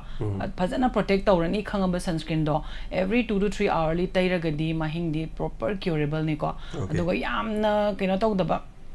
kaya ni yamna habijabi harili within 2 months phage haibadudi yaroi adudadi sumba nang sai sai sai le yaw steroid yaw du pirakani ba ko adadi magically 1 or 2 months phagini ba phabanate mathaki exfoliate tawbadu asai gi dead skin kelam do yam thuna kelan bai wane ba ko sai sai le gumba hapa steroid yaw ba sen tai salagadi masina di long run da di future amuka di haurakani ba compulsory kaino da sai mahing tawba mi hai se melanocyte already stimulate tawba hainagrabane ba adu khoina phala thokpa yaba na te ba cell makha da leiba ma di leidoi ne dum ma leitri se only vitiligo patient ne ba leitri se akoi loina mak te du yawbani na akoi na taiba se phasana tairaga maintain tawre mahing je phagre hair kan da di sunscreen je hado bida ba ko sunscreen phasana taiba de karma moisturizer chana gare du di dermatologist doctor na phasana kopna close di yenga ga tawraga adum lifelong curable oigani ko taiba cream je kha ka yengbiyo ba ko composition do kari yauri no do yam akan ba yauraga de khoi mai je ma khatani pali je ko sokhraga di ko ne ta skin je phaktal ama ta hindi film na tauba plastic surgery tauba do ya bana ta banina mai da di am section haninge ko tai ga do madam gi ngasai am pajaba phom mai bi gre ngasai gi nupi masai khalei bi sing sina ngasai gi khoi gi toner amuk sina ba adinga halai re ama amuk sina ba aduga skin jina command me am je pisal execute to bong khang da na me am to bi yaw ya adinga ji hujiki khoi gi sunin habiram ba da su moi parlor gi magi wana te ko sum yeng thok ta na mokhoi moina season of the product to pay khangbai wani adu su migi skin namaga skin namaga manadam ni sigum type tne si chane sigum type tne si chane hebu su lei aduna masida phagi haidana nupi khudima khari ba product to loi sina dong hebadi madu leitabani na madu amuktang ta thok pirakan da tana thok pira igi skin type si karino aduga aina karamba season agani igi moisturizer karamba to gani hebagi naina thok pam khak su changi haitare khara hena kano to wini because mai amuktang jam gra sokhraga di regret ta hobuduna di nuai te dana ko mai gi am section se yam no ai adu ngasi gi thorom sida wahang sai tar more than was a question 44 question lady aduga phone line the su leibiri aduga non stop tai tare adu madam su non stop to dum kumbiri without any break kai betare aduga thorom si satha jarak pada hosi fawda 49 minute hai tare aduga minute khajitang leijari mathang caller maslo khachege aduga ai maramakta wahang amani su lokhachaba yaba I lokhacharake hello sera pudagi maibam sai ta ai che se tabdi taramok seri wahang hangbi se sir aina hangningi sis madam chang madam na lengcha lengai sida koi gi ahal oirakpa matam sahi humpu gi matung oirakpa sida ne hoi akoi skin da mapul amu ba dum nadi nada bida ama thogla I bako hoi dead shell masam makum kup leibdo amu bado masi karmaina ko kadamna karmaina thogla ino masi kari season na gadamna haibado aina madam dang tang hangja hangning ba namwaje hoi amuba kana tolak pa mai dro antraga unsa khutaga khoi haloi bagi sana do makum kup leibdo si kano ni ko senile lentigo harazu khangnei solar lentigo harazu khangnei senile lentigo harazu senile de hanora kan togan ba haitare ko skin je sidari ini hisu koina sunscreen taibe habit se lai khidabagi ne ko skin yam thuna koi manipur gi halaman sing skin yam thuna khuijaliba de spot mem thole ise adagi munu thokpa su lai white oina thokpa su lai ko sidarak pai ni ado masi ta hologi haraga de khoi skin je yam toina moisturize to biyo ko 40 plus oira haraga de iruzal oira ga su taini nenga halega su muk taini nungthin da su mai khongu thamdo gam taini tumam dai su muk taini ko yam toina moisture tairaga di khoi ising gi saruk skin dagi mang ba se protect tawe ba hena mathak ta kubsalabani na ko koi la da zo koi thau de saladi la do khara thuna patte da na ko adugi time ne duna skin da thaina tairaga thamba changi aduga skin khuira ba dagi du maina taw mai daga tawraga di koi retinol hapani ko retinol le se yamna phabani overuse tawraga di phatta ba ko aduna retinol gumba se koi chahi lira ga di skin da gumba senile spot dagi di wrinkle fine line tholak ta na ba koi once a week gumba hapani ko adusu karamba mai skin du ka mai taw ge du matung indonesian ꯖꯣꯃꯣ ꯀꯣ dry ꯑꯣꯏꯔꯒꯅ cream ꯍꯥꯞꯄ ꯑꯗꯒꯤꯗꯤ ꯁꯤ ꯇꯧꯔꯒꯅ ꯁꯤ ꯍꯥꯞꯄ gel ꯍꯥꯞꯄ ꯑꯁꯨꯝꯕꯁꯦ ꯌꯦꯡꯉꯒ ꯍꯥꯞꯄꯛꯀꯗꯣꯏꯅꯦ ꯑꯗꯨꯅ ꯄ꯭ꯔꯤꯚꯦꯟ ꯇꯧꯕ ꯍꯥꯏꯁꯦ ꯁꯤꯅꯤ ꯑꯗꯨꯒ ꯋꯥꯟꯁ ꯊꯣꯛꯈ꯭ꯔꯒ ꯂꯩꯕꯗꯨꯗꯤ ꯍꯟꯖꯜꯂꯣꯗꯤ ꯌꯥꯔꯔꯣꯏꯀꯣ ꯑꯗꯨꯅ ꯑꯃꯨꯕꯗꯣ ꯑꯣꯏꯅ ꯀꯩꯅꯣ ꯄꯥꯊꯔꯛꯅꯕ ꯗꯤꯄꯤꯒꯃꯦꯟꯇꯔꯤ ꯀ꯭ꯔꯤꯝ ꯑꯣꯏꯅ ꯂꯣꯁꯟꯒꯨꯝꯕ ꯑꯣꯏꯅ ꯇꯩ ꯇꯥꯔꯦ ꯄꯥꯊꯅꯕꯒꯤ ꯑꯗꯣ ꯌꯥꯝꯅ ꯀꯩꯅꯣꯗꯤ ꯑꯣꯏꯔꯔꯣꯏ convenient order mayam thola abani mayam thoksan gramnina sai medam na haiki de sing nalda joro joro joro tan gi bada lephan gi dramni na hai tare mayam sandokrani aduga yam noi jabadi medam gi mafam se yam hangi hai tare ngasi khwai hangbo hangi manungda dr MICKY HIJAM OKRAM Dermatologist MD DBL adu medical officer DNO Imphal East CMO office hai tare adu medam se kra wai de pham ge se ni mayam nang bi se koi gi consult to kari khumbi bi medam sai ai office budi koi CMO pool ni ado ai music the hepatitis ki ona program pai bani na mafam da di fix ona leite amadam muk chat amadam chat to bani na do yeng bagi di dum yum da la ga di dum yeng jai ko ai lunch break ki matam 11 to kai hai tare ko 12:30 sai se dum yeng ni ai gi resident quarter da ko koi babupura gi quarter number 15 da dum yeng jai hai tare mayam gi ona okay quarter number 15 babupura gi da hai tare ado mayam to do dona koi gi honorable MLA Sujit Kumar gi su hai tare so family thagachari mathang kolam la ko chagi hello hello tamo ising jamai de romasini tramo seri wang hang bisi madam pham daina hang janing baje ai je odi sahi je 40 se complete oi jare 41 janga ine ba ado da ai ngasi bok tai mai sina ma hing budi kadri ba aduga winter da ai se mai skin dry kha oi ba ado summer da na pha ba ado sunscreen da SPF yaw was ai season of the sahi 15 musu jare adu season are yari ge ai SPF 50 yaw was season of the sahi ahum mari mu tangai ri ba adu taina madam da hangjan ni dai winter da ai skin te kaino to ba ai tare koi kitang khui bagi type ta he tawe aduga nungdang si di daily routine oina no cleanser toner moisturizer jinu ti sin na ya ba aduga de da na mo sunscreen sin di sung tha tha ja dre ai atop to patai dring ai da aduda ai gi mai si da winter da tawe kitang khui ba mo he tawak pa se anti aging se night cream oina season na gadra na traga na kari oina season na gadage season na gadri ba ado madam da gi kitang ai khamjaning ba hai tare jibudi winter di na trev na mukalen oire ado yam thagatli somdi sunscreen do phajana sinner buduna ni mahing thokri je ko sayum sure haire SPF 50 do dum yai 30 to 50 sinna ba yai tobotu bu morning da muk taiba ado taiba pungsing du dagi masing yenga pung do yenga ga 2 to 3 hour matung khar ka hapsan ba phai ko natraga ding sai once tai gi baduna kuina chatte tai gre ne abo gi yabana te yaro dum tai shallo ka su dum yabane dum ka su yam luba thabang na te ahambaduna phajana taigraga kona taibudri khutta noiraga hape nap thokpira lore matakta ko aduga winter da skin khujale haba kamba summer da khujande haba ko adudi khuiba oiroi dudi skin do dry oi begine skin di dry oi di angang boiro ai boiro mi any khuiba man bane ba ko khopa ga zikar ka yasan ba ko aduna winter matam da moisturizer ma happy tare dry oiraga di adu winter da khoi sapon mai tabi da ba kongon yaw ba sidi michelle form tawraga hena musagi dirt to low khat one of the ising is house kra subsan banina dry oi be heli aduna cleanser yam thoe hojiti ko soothing oi ba cleanser mild oi ba dry oi ba skin gi thoe somana mai tabi tare ko winter sanga pase aduga winter matam da sunscreen gi mathakta akoina moisturizer ma tai tare sunscreen da su khara dry oi da ba thokpa do khan choose tau tare koina magi oina si na phani na khalaga da mai na yani edum winter gi oina khui haibanina ad anti aging gi di oi do mandre 40 mai mapung phana 40 khak haibani na hai tare 40 is the sunscreen phasana taiba media aging tawdi ko sunscreen na protect tawrabani na ko ai amta haizage ko aging is ka sunat oram dreba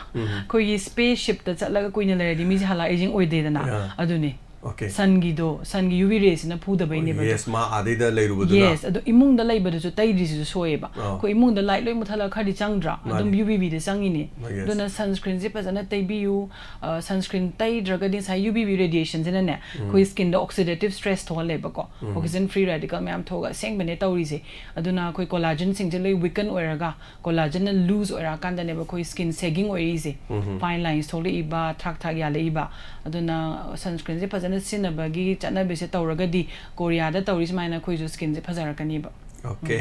Korea tawriba sumaina. Wang si kumbungam do madre sukki mate yam la kim nai tare do me tetangna kumbaya bada haijege. Sai tra ma suru angang boys uring thungi kari hidak sin ba yage sanjoi huyam nai bire kari ge kumbi be. Sai tra nga haise inkhala ko matam ni ko nupa de uring se compulsory nupi de suni uring thung da bade kanam le remi oina pogadi uring di thungani because uring thoiba virus bacteria se khoi gi skin da masagi lejaba bacteria ne ba ko Propionobacterium acnes haise aduda inkhala ko matam da di hormonal changes mayam duna masagi khoi gi thau sungba glands ju chauk thoe ba ko hyper stimulate oraga thaure yam sungba ga ane hande leba bacteria duga over stimulation tawga uring oina thokpani aduna inkhalak padari uring loina thungani tawbuda bu noina siktana paidana mekhai dragadi long run da short period ki uring ne badudi la inkhalak penang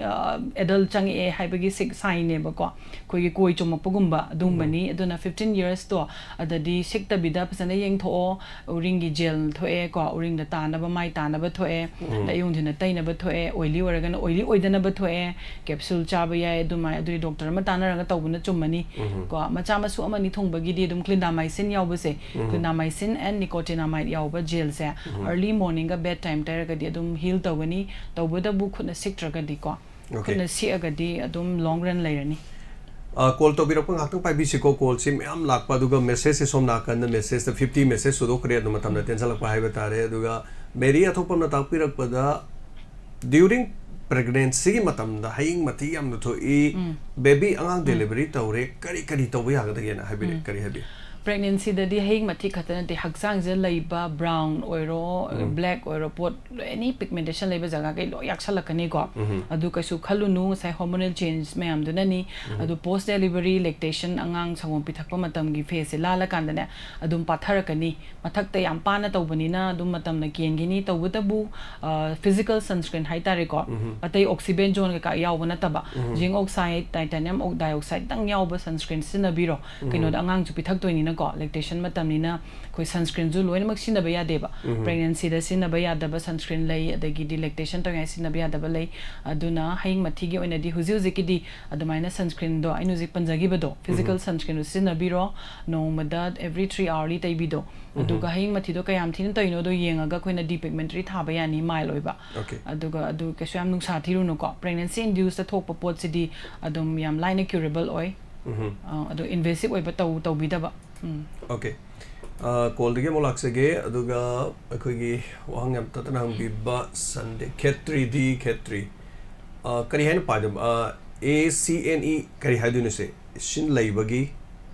Amuta Habiu, Nata. My ACNE is Karipari pronunciation Zipo. ACNE, acne medical term medical term pimple ne pimple haitare okay sima wahangam tatanang si kari laibagi laibo oidoino na tapirak pa haitare uring se sahai buduni Propionobacterium acnes haiba koi normal commensal skin da dum masagi mahi yaujab haitare koi sa da jumai yaw maina koi skin da jumai laiba ko lairaga ju kaisu kaida ba mahi adubu thaure yam thoga di koina phungan ba cosmetic yam na pur phunjan ba haitare comedogenic oiba kai hani foundation boiro bb cream boiro adagi moisturizer ju yam thick oiba sum taisal la thamaga di tu khong phunjalaga sagi bacteria du su hyperproliferate oiraga koi gi inflammation tho kan da ni uring tho ise ko aduna uring gi treatment se di yam na lai ado tawuda bu ngasai ye na sikpa khotpa tawda sina dagi uring tanga da toner sinaraga moina tight ohen gi ba phunjal labni na moin tang ba sumba lay aduna uring di ngan na tholak pa hore ha kan treatment pasana ta hoba ko aduga khud sa ju pai dana honaraga di am line treatable oy hello mingal from tabis ai tera dagi ni ba kumbi tera kum dagi kumbi dagi tapi ai mingal tana ko ai sagi sahi kun mapan kun tha changi bu ko sa hauji phau bu sida ai gi mai sida uring thok pa di thok tari ba aduga humang am thok pa humang thok daga ju koi gi thaure kumba kitang na lo kana thaure kumba yam thok e ba asi kari sijina raga phaga da gi ha tu me nam dai khanjani ba ta koi humang thok pa je ka he na thok pa ha ga da koi kitang saga pa ga dum iruza kanagi nong khujambagi mai do zo tabdo adumaina dum taeba isaje kitang sagat ba ko adu kari sijinaraga phagadagi ha dum dante khangjani okay humang thokpagidi yam phaye khoi skin gi function amani ko aksang gi sar kan ingdhana ba haidi AC gi type tani ko air condition tawba dumaina khoi skin je sagale hardi ingdhana ba masagi sweat glancing sinane ising je loi manghala kani ba skin gi mathaki surface da aduna humang thokpadi yam phai humang thoena kaim khalun humang to di slim zu ore leidoini ko humang yam thokpai ji dia phaba poni aduga thaure ka ba gi di dum oil control gi yauba koi gi face ta mai ta na ba sinaraga control to ya ko adu gi di uring de ambok thok te han yam phare ko Among I want to say the Kumungam do Madre was a 55 question in lady at the almost program the Quinto program Pungam Sapsare was Boda. The one Amanita young Lokachage, dark neck, we will say, Mam Kari, when a season again, Kumbi of the Amnoic, young Kumbi, the Kari Kumbi. Dark next yam lay ko thagalaga nurai tap the napa laiba maning ka angak maning da mari mari chapa oragadi acanthosis nigricans oi ko silena oragadi khona diabetes laiba han rulok tok tok pa ma change adagi fat yamna fat oi ba mi da su tawe duna weight reduction tawadawani aduga taina bagidi ma'am lay ko my thickness to color do yengaga taibana phani yeng thoktraga deina hairoga loi tailera maga ko ayeng soigani aduna muri bu khomu do kari no do rough way ga mubra kamaina muino de yeng mama changi okay hello hello ming have you see hello tagi thai wahang hang we see mai da hing mati thok pa se si se ali thok te ngai da thok ta na ba karam ba tishin da na khpe ya ba gen tishin thorang thok ta na ba kale na yo ko Puri de chao ngang ngang ga du pha ga ro dak te mu sa mu na le hoega si kamai na Hello, say, I don't know what I'm plus to get heroin or even have a sunscreen long time sin of the side effect later. Have a cigar. Okay, Madugi late and have heroin. I be a Maca sunscreen no caramel do matu yes, sunscreen say Macadamia Lebanina. Madukaramano, I won't delay Tanabam sang a hatter. Sunscreen came late, a public sunscreen di. My kahani sun protection the yauriba composition me am do ko octinoxide the physical oira chemical oira yeng tare karma mi da thabe ya da lifelong sin a doine sunscreen sin a drug de khoi thun aging oira kani adagi skin cancer lak pa dum chance lai ko sun protect odi nung sai di UVB yaw ba yam phatta ba ko skin de aduga sai my question do affiliate keno freckle hai tare ko freckles affiliate har ju khangnai ma di genetic condition ne aduna ma di complete curing amoy tawda bu amuka tholak tana bai bese koi sunscreen da loi lai mai chomu any pigmentation ze amuka hen hejal haloige tholoige hadi sunscreen sina oidoni ko sunscreen sina ilai ju lai ba mayam gi loina mak keno blood group o gi type ne mo shi loina yabado yam generous over yes loina mak any skin disorder da sunscreen yaudra ga diam ta yade dana affiliate or ga di sunscreen tai doini aduga affiliate nata by di freckle nata ba khoi DPN na masu lai ko pai matam na tongkhat lai badu lok thoga yai dudi ko khoi maina chuna ba machine lai ko khoi gi yam na roi na dana ba kapaga macha do thu lok thok pana di phai yeng ma change du su aduga hakacharaga nga sai gi tawe habedo folliculitis oram do male khoi summer da yam tawe ko humang na pi kanga ni na humang duga loina por du da nindhara kan da ko por du na sai amot pa mapan dai napsala ko por ka sangjal laga khoi gi hair follicle la chang phul lei gi dana folliculitis or tang pa ko aduga yam chau lei haido Okay, wang apit mana bada koi keno the freckle keno lei besi koi laser tawraga di fazana cure tawbung ambra ni isan manga na hangbire masibu lei bibira masibu laser da su lei IPL laser kai lei ko freckle da phanaba tawdabu laser sinaraga akoina steroid taibi daba aduga sunscreen fazana strictly taibiraga di laser is ni mai kapsalini na ko amu hena sun protection hana piga da wani laser sinadringa da mi duga sana ba sunscreen ma hana thaba sem important oi ko priming to ko we si se hek lapaga hamba first time lapada heta khudak to laser tok san base sena sai mai sun protection do ai si sunscreen de sana re na khangdrabani na ko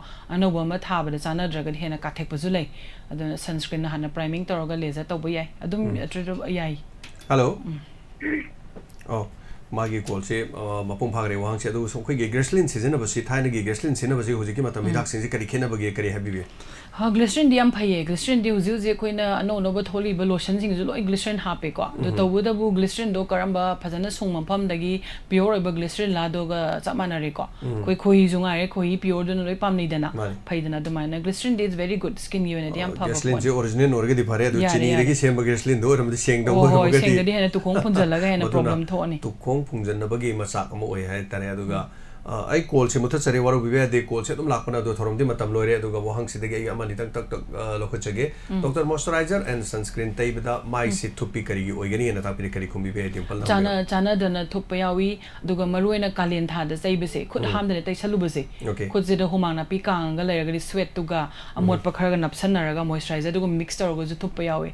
अदुना my फजना ताथोगा तैबियो moisturiser दि खुद साजु सेंगना हामदोगा अदुगा थुपगी मरम अमना मु माइ याम dry ओइबा कोई सापोन नगा तारोगा माइ Kharga कंगबदा moisturiser दस alcohol यावबगुंबा यावरगदि थुपसु यावे को अन सिंदोक पतारे को थुपगदि हाइदि अखंगनबा moisturiser न मी खुदिंगी लोइ चाननी हाइबा लेते हाइजि सिदने को अमना आइगोन याम सानरजु मी मदरि थुपा हाइबा यावबि याइ को कंपोजिशन में आमदे कइनोमदा एलर्जी थोगा अदुना अदुम थुपगदि तोपि बतारे को खुद सामदोगा तैरबुक थुपगदि अजमाइना थमजगे पीके कुमना खामतेकपुगुमसे करी तैरगा फगदगे नंबि करी हबि खामतेकपसि मखल मखल लेरे को थेंजलुरा खामदेक पोरगदि कोई अदुना अतोप तैबा अदगी सोकपै खामदेक अमा तैबा हाइबा मा लेरे अदु कईदरो खामदेनो दुई मतुंग इलनि दुसु यस अदुसु नैनबम चंगे करीगी खामिनो हाइबा मा अदुगा किरोंजित ना हंबिरकपदा अंगांग से सही तरुकीदा स्किन सिकरमबा केयर लोबु याय ना हाइबा वफम मम लाइक हबिनि अंगांगिदी यारे कई ममाई से सापोन ताबिदबा को इसिंगना ताओ मत कोकतगी शैम्पू तरपदु नांधरगा सापोन दुना यारे बिकॉज बेबी स्किन से यामना इसिंगी सरुक से मांगहनद्रगदि को मोइदि मसागे दुम सेंगजबने मसागी मोइ स्किन दुम प्रोड्यूस औजै को ऑयल खरा दगी सेबम खरा हा सेरामाइड खरा दुम लिपिड प्रोड्यूस औजबनिना मॉइस्चराइजर दुम तौजबने अंगांग द खोइना सापोन याम ताबिबसिना ने थाराइकोप थोएबा पी अल्बा हाइसे अंगांगी केयर माइन तौबिरो दुगा तौबदबु इरुजै लोइबगदि लोशन तैबियो माइ मेड हकचांग लोइ तैबि तारे को ओके अदुगा चिकन पॉक्स नारुबो मी से मदुगी दाग तो करम नो कोकपे याय अदुगा मसिगा हाफे मानबो वफम दाय तरे खोगी येन गो करिगो सासलो कान स्किन द मचे मचे अंगांग बलेबसी सा साबगुम दुगा मदुगी चिकन पॉक्स मौंग जिस लायोंग जिस माइ तौबजाल मेदम करि हबिबे तौदि चिकन पॉक्स वायरस न तौबने वायरस न तौबने चिकन गो मरी लेने दे लेदे ममिंग दो साबदुगो मरी ममिंग दो द मिसनोमर ने को मा से चिकन पॉक्स ऐसे लेना सी वायरस न तौबनी चिकन पॉक्स नागी बे वायरस उनने हेंगवाय मु हर्पीस जोस्टर नारी इजे लो लगले होबदुना चिकन पॉक्स दी ट्रीटमेंट से यामना लाई को एंटीवायरल थोए तैनब थोए तौबदबु सिखिबा जगह दुदी परमानेंट दाग लई अदुना यारिगे खोइना पाइगनु अदे काम द नुइ मंगानि तोमता तुमिना लयु रेस्ट तौर लयु हाइसे संदोक्तनबनी अदुगा रिलैक्स तौर लेदि मीजे तुम पोथारगदि नुआइदना को हीलिंग जु थुरे अदे पाइबे चांस सु लेत्रे को पाइरगदि दाग लेगले चिकन पॉक्स की पाइद्रगदि खोइना 1 वीक तैब पोतो खोइना तैनब थारकपदुना दुम दाग लेते अदुगा ngасai amana kari haba chicken charoga tawba chicken pॉक्स सिना नारुबो मिगी दाग तो करम Konkani o narumi gi dag to kutlaga leira adai hyper scar je makal makal leibo scar makhan du atrophic scar orira hypertrophic scar orira keloid orira natraga just muraga tanga lei adu matung ilani ko aduga chicken charoga ngang lei hagadi ngang sports lei aduri protein allergy tokpa gumbane ko protein charaga lei to famle aduri protein adi chicken do chaba tokpi tare ko haga sarkan de dum treatment tawba tare haga sabagi tawum tokpa okay chaba khudingi tawraga di ma protein de dum allergy oine ta pa male ko okay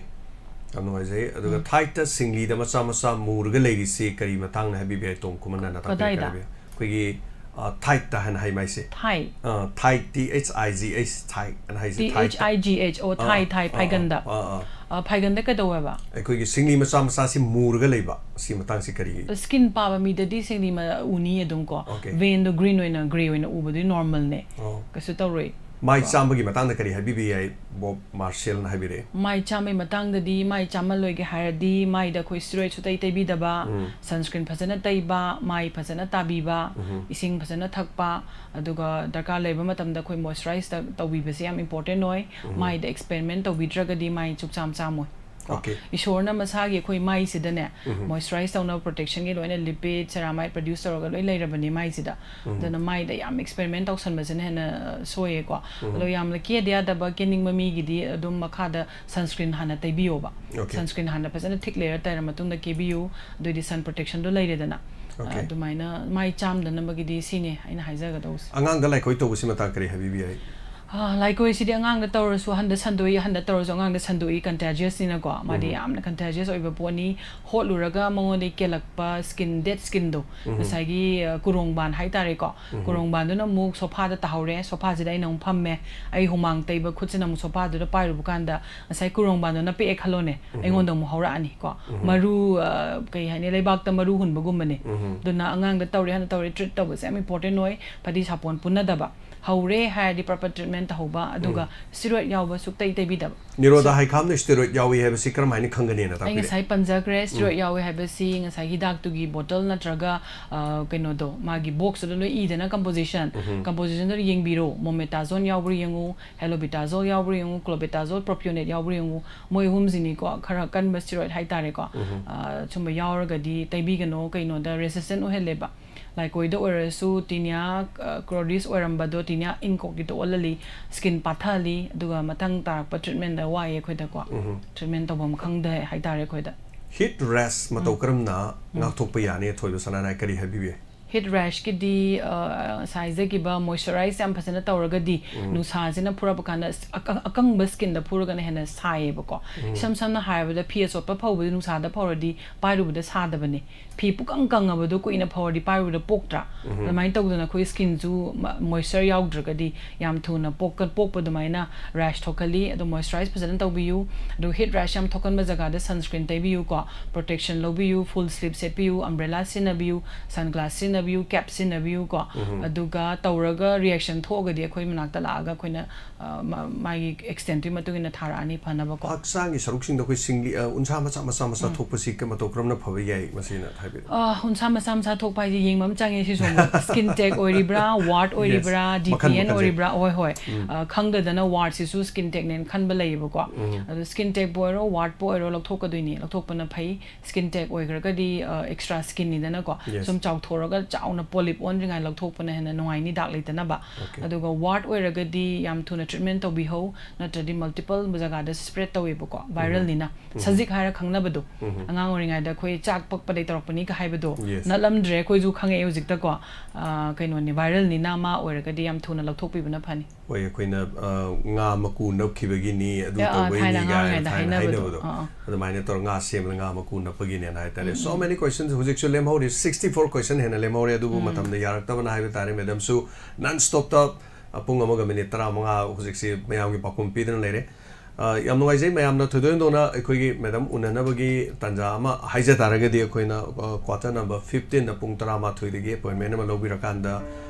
ꯌꯥꯒꯅꯤ ꯑꯗꯨ ꯑꯩꯈꯣꯏꯗ ꯍꯦꯟꯅ ꯍꯪꯕꯤꯅꯤꯡꯉꯒꯁꯨ ꯑꯩꯈꯣꯏꯒꯤ ꯅꯝꯕꯔꯗ ꯑꯗꯨꯝ ꯍꯥꯏꯕꯤꯔꯛꯑꯣ ꯑꯩꯈꯣꯏꯅ ꯀꯨꯞꯅ ꯂꯧꯖꯔꯀꯥꯟꯗ ꯁꯤꯒꯨꯝꯕ ꯃꯇꯝꯗ ꯆꯠꯄꯤꯌꯨ ꯁꯨꯃꯥꯏꯅ ꯇꯧꯕꯤꯌꯨ ꯍꯥꯏꯕꯗꯨ ꯑꯩꯈꯣꯏ ꯍꯥꯏꯖꯒꯦ ꯑꯗꯨꯒ ꯗꯔꯃꯥꯇꯣꯂꯣꯖꯤꯁ ꯃꯌꯥꯝ ꯑꯃ ꯂꯩ ꯃꯅꯤꯄꯨꯔꯗ ꯑꯩꯈꯣꯏꯅ ꯑꯇꯣꯞꯄ ꯑꯗꯣꯝꯅ ꯑꯄꯥꯝꯕ ꯃꯐꯝꯗ ꯌꯦꯡꯕꯗ ꯀꯩꯝꯇ ꯀꯥꯏꯕ ꯂꯩꯇꯦ ꯇꯧꯕꯗꯗꯤ ꯉꯁꯤꯒꯤ ꯇꯧꯖꯔꯤꯕ ꯊꯧꯔꯝꯁꯤꯗ ꯑꯩꯈꯣꯏꯅ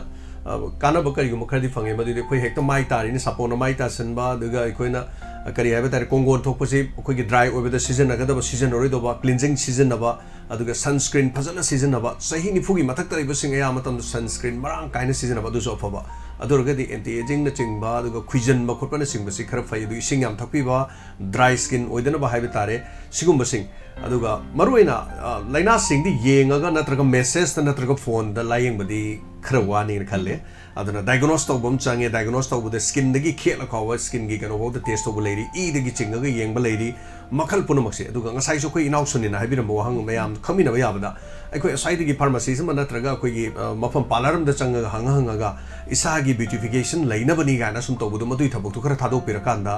atai atai da care lobi bedu minus skin gi so muktang dermatologist matana pirakanda unabiragadi hena yam nuani aduna mayam gi namukta yengjarkanda almost 15 minutes hele adu punamak thagachari wahang punamal khut chabang amjakidre ngasidagi matam khara lerakanda muk tanja charakanda koi doctor amuk puduna laksage koi ge doctor gi asang matam amada koi shoidana maki madugi tanja to lomina jage haiba wafam si jo haijage duga especially madam koi yam thagachare madam ngasi tang laba matam kai thokpidana lapiba Dr. MICKY HIJAM OKRAM Dermatologist MD DBL Medical Officer DNO Imphal East CMO Office ta haiba tare adu mayam kaubiganu Babupura ge quarter number 15 da pung tara mathoi degi yengba hawi pung ani pung ama phawongi manung da haitare do appointment lobiu tangai phadana hariba pungsing sing do madam su mathok chin bani na tai tai hepatitis ki ju sat pani na sat tabakan da appointment de lobi ra kan da haitare thank you so much madam matam kai topi bi thomas de hena ma pung phabe ki hanana thagachire madam thank you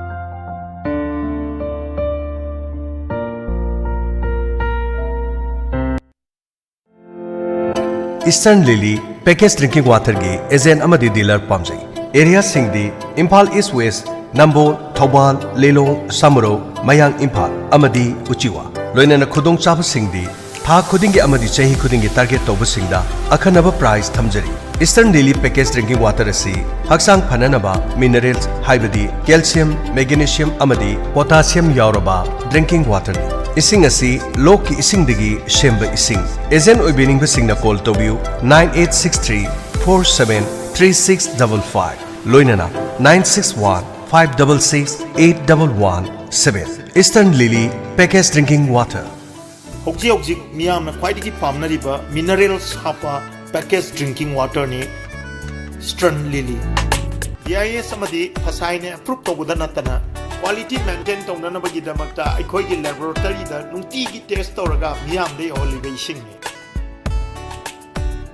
pure loki sing da gi loraga semba thakna bai sing ni Eastern Lily loinana bottle quality maintain tongna bagi damakta company sana bottle su kamjaban calcium, magnesium, potassium na singba mineral sing suna yauraba Eastern Lily gi thakna bai sing ni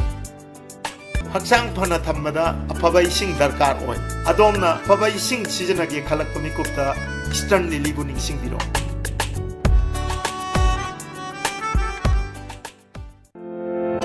Admission hangdukchari Brilliance School Malong Tulihan Maka Imphal West Class 11 gi Science amadi Arts ki oina 2024 gi admission hangdukchari khudong chab singdi 70 PC digi na 79 PC fawi manungda leiba mahiroi sing admission fee logzaro amadi textbook free oijagani 80 PC digi na 89 PC fawi manungda leiba mahiroi singi dama admission fee logzaro amadi thagi fee logzaro amadi textbook free oijagani 90 PC gi mathakal leiba mahiroi sing admission free oijagani loinana thagi fee logzaro amadi textbook free oijagani loinana uniform free oijagani 60 PC digi na 69 PC fawi manungda leiba arts ki mahiroi singi dama admission fee logzaro masi khakta natana tongan ba mahiroi singna khudong chaba kaya marum pijari akak naba sit masing khara khaktani nupa masa amadi nupi masa singi tongan ba hostel gi khudong chaba leijari transport bus amasung van gi khudong chaba leijari hen akupa maru gi dama call tobiu 9612171646 amukana 9612171646 Brilliance School Malong Tulihan Makha Imphal West Awaba phongdokjaba nongpok ningthau panthoibi umanglai committee salongphong kangambenggi matam sangna secretary gi thaupu biramba maibam mohol maitaina manung matam sadana haukiba jun gi tang 13 tha 3 englishing ani kungamari inga gi nipani panba irai numita isor gi khuyada changjakre laikhidrabagi thawaina ingna chingna mapu gi laikonda lairuna bagi damak committee gi members singna minute ani tumina laiduna awaba phongdok chariba nongpok ningthau panthoibi umanglai committee salongpam kangyambe Hangdukchari Ayush Healing Point Armani Building Pakhang Lapam Pareng Kaksing Khunyai Lekai Mapam masida Ayush ki laing bagi khudong chaba phangbiragani loinana makhal khudimaki therapy tobagi khudong chaba su phangbigani therapy makhal singadudi homeopathic consultation yoga and naturopathic consultation Ayush medicine acupuncture, massage therapy, yoga therapy, steam bath, ultrasound therapy, interferential therapy, infrared therapy, fibromassage, back therapy, weight loss therapy, asinachingba makhal kayagi therapy sing phangmigani. Loinana liver ki anaba amadi kidney da nung leiba amadi tonsillitis, skin ki problem loinana nupi ki anaba sing amadi anxiety stress tumba yadaba sinachingba sigi lahingi khudong saba pijari. Masi khakta natana allergic oiba,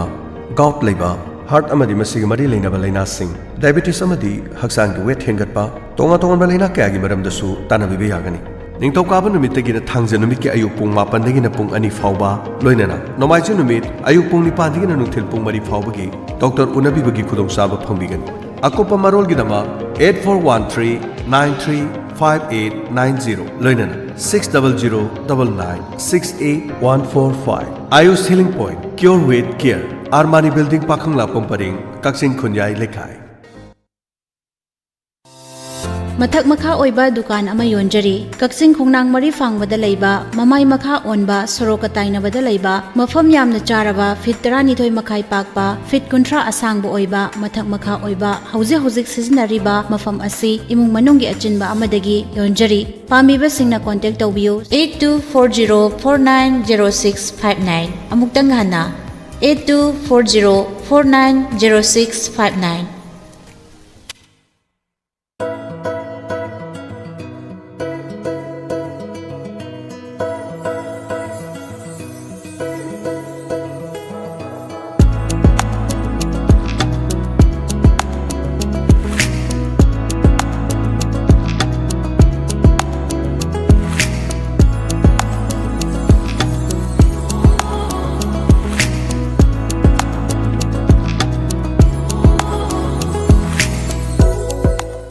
IPS, the Imphal Public Higher Secondary School, Kanchipur near Manipur University. Admission open for Class 11 both Art and Science with special packages and admission with lowest fees, a peaceful zone for education, 360 scholarships for meritorious students, experienced faculties, guest professors and lecturers, free education, free admission, gym, fitness center, national and international medalist, shooting range, maximum first divisioners, letter marks holders, subject toppers scoring 100 out of 100, inspire awardees in the higher secondary examination, direct admissions for the wards of strict parents, awarded for best school in co-curricular and extracurricular activities. IPS, top choice for your child's career. Admission open. Adongi isabu mahi machine gi taibangda karomda chathanbiba pambibage pumnamak Imphal Valley Academy Gari Makhalekai Airport Road ta leijare. Academic session lisingani kunmari kunmanga ge Science amasung Arts stream da class 11 da mingchanaba admission form thajare. Mahiroi singi damak school asina mapung faraba campus thamli masida natana experience leiraba oza singna mahiroi singbu masada masagum takpi tambiri matik saraba science laboratory smart class yauna net amasung Z aspirant singi damak foundation course yaunabagi khudong sabasu pijari. Masigi mathakta nupa amasung nupi gi toan ba hostel bus amasung van service ka loinana psychosocial support amasung counseling gi khudong sabasu pijari. Akupa marol gi damak 7085731118 natragana 8131885155 natragana aikogi website www.ivaimphal.com natragana aikogi email imphalvalleyacademy2015@gmail.com dagi akupa marol khangbiba yagani. Ngasi mak lengsin biraktuna prospectus amasung form lobiu isa singitungi punsi sembada chawraba thongdang longminasi. Admission open. Changangai da leiba Imprint Science Academy gi academic session 2024-25 ki class 11 science ki damak ming chananabagi damak form thaba hausare. Experience leiraba oza singna takpi tanbiduna haukiba chahi singdagi ngasi fauba leptana position holder kaya puthorakli. Nupa macha amadi nupi macha singi oiba tongan ba hostel su thamjari. Free sip offer kaya ama su pizari. 10 CGPA fanglaba mahiroi singi oina admission fee, installment fee, transport, hostel admission fee sing lemna fangangani. Book grant pizagani. Tha khudingi lupa lising taruk ke scholarship su pizari. Chahi ani gi oiba NEET G course ki fee lemna fangangani. 9.5 CGPA amadi masigi mathakta fangba adubu 10 CGPA gi makhada fangba mahairoi singi oina admission fee installment fee transport hostel admission fee lemna fanganba chahi ani gi oiba NEET G course ki fee tangkhai taba tha khudingi lupa lising ani gi scholarship piba 9 CGPA amadi masigi mathakta fangba adubu 9.5 CGPA gi makhada fanglaba mahairoi singi oina admission fee amadi installment fee lemna fanghanba book grant fanghanba chahi ani gi oiba NEET G course ki fee tangkhai taba 8.5 CGPA amadi masigi mathakta fangba adubu 9 CGPA gi makhada fanglaba mahairoi singi oina su admission fee amadi installment fee lemna pizari chahi ani gi oiba NEET G course ki fee tangkhai tajagani 7.5 CGPA amadi masigi mathakta fangba adubu 8.5 CGPA gi makhada fanglaba mahairoi singi oina admission fee amadi ahum suba installment fee lemna fanganjagani 7 CGPA amadi masigi mathakta fangba adubu 7.5 CGPA gi makhada fanglaba mahairoi singi oina su free admission fee oigani loinana book grant su pizagani loinana 5.30 CGPA amadi masigi mathakta fanglaba mahairoi khudingmak direct free admission gi khudong chaba su pizari ngasi maklengsin biragu Imprint Science Academy jangangai opposite airport main gate natraga pizariba number 9362141166 amuktang gahana 9362141166 ta pau faubiu National amadi State Awardee MD Jia Ulak Pusamna makhada pizariba layong sing asi layang jari manung chang bayadaba manung chang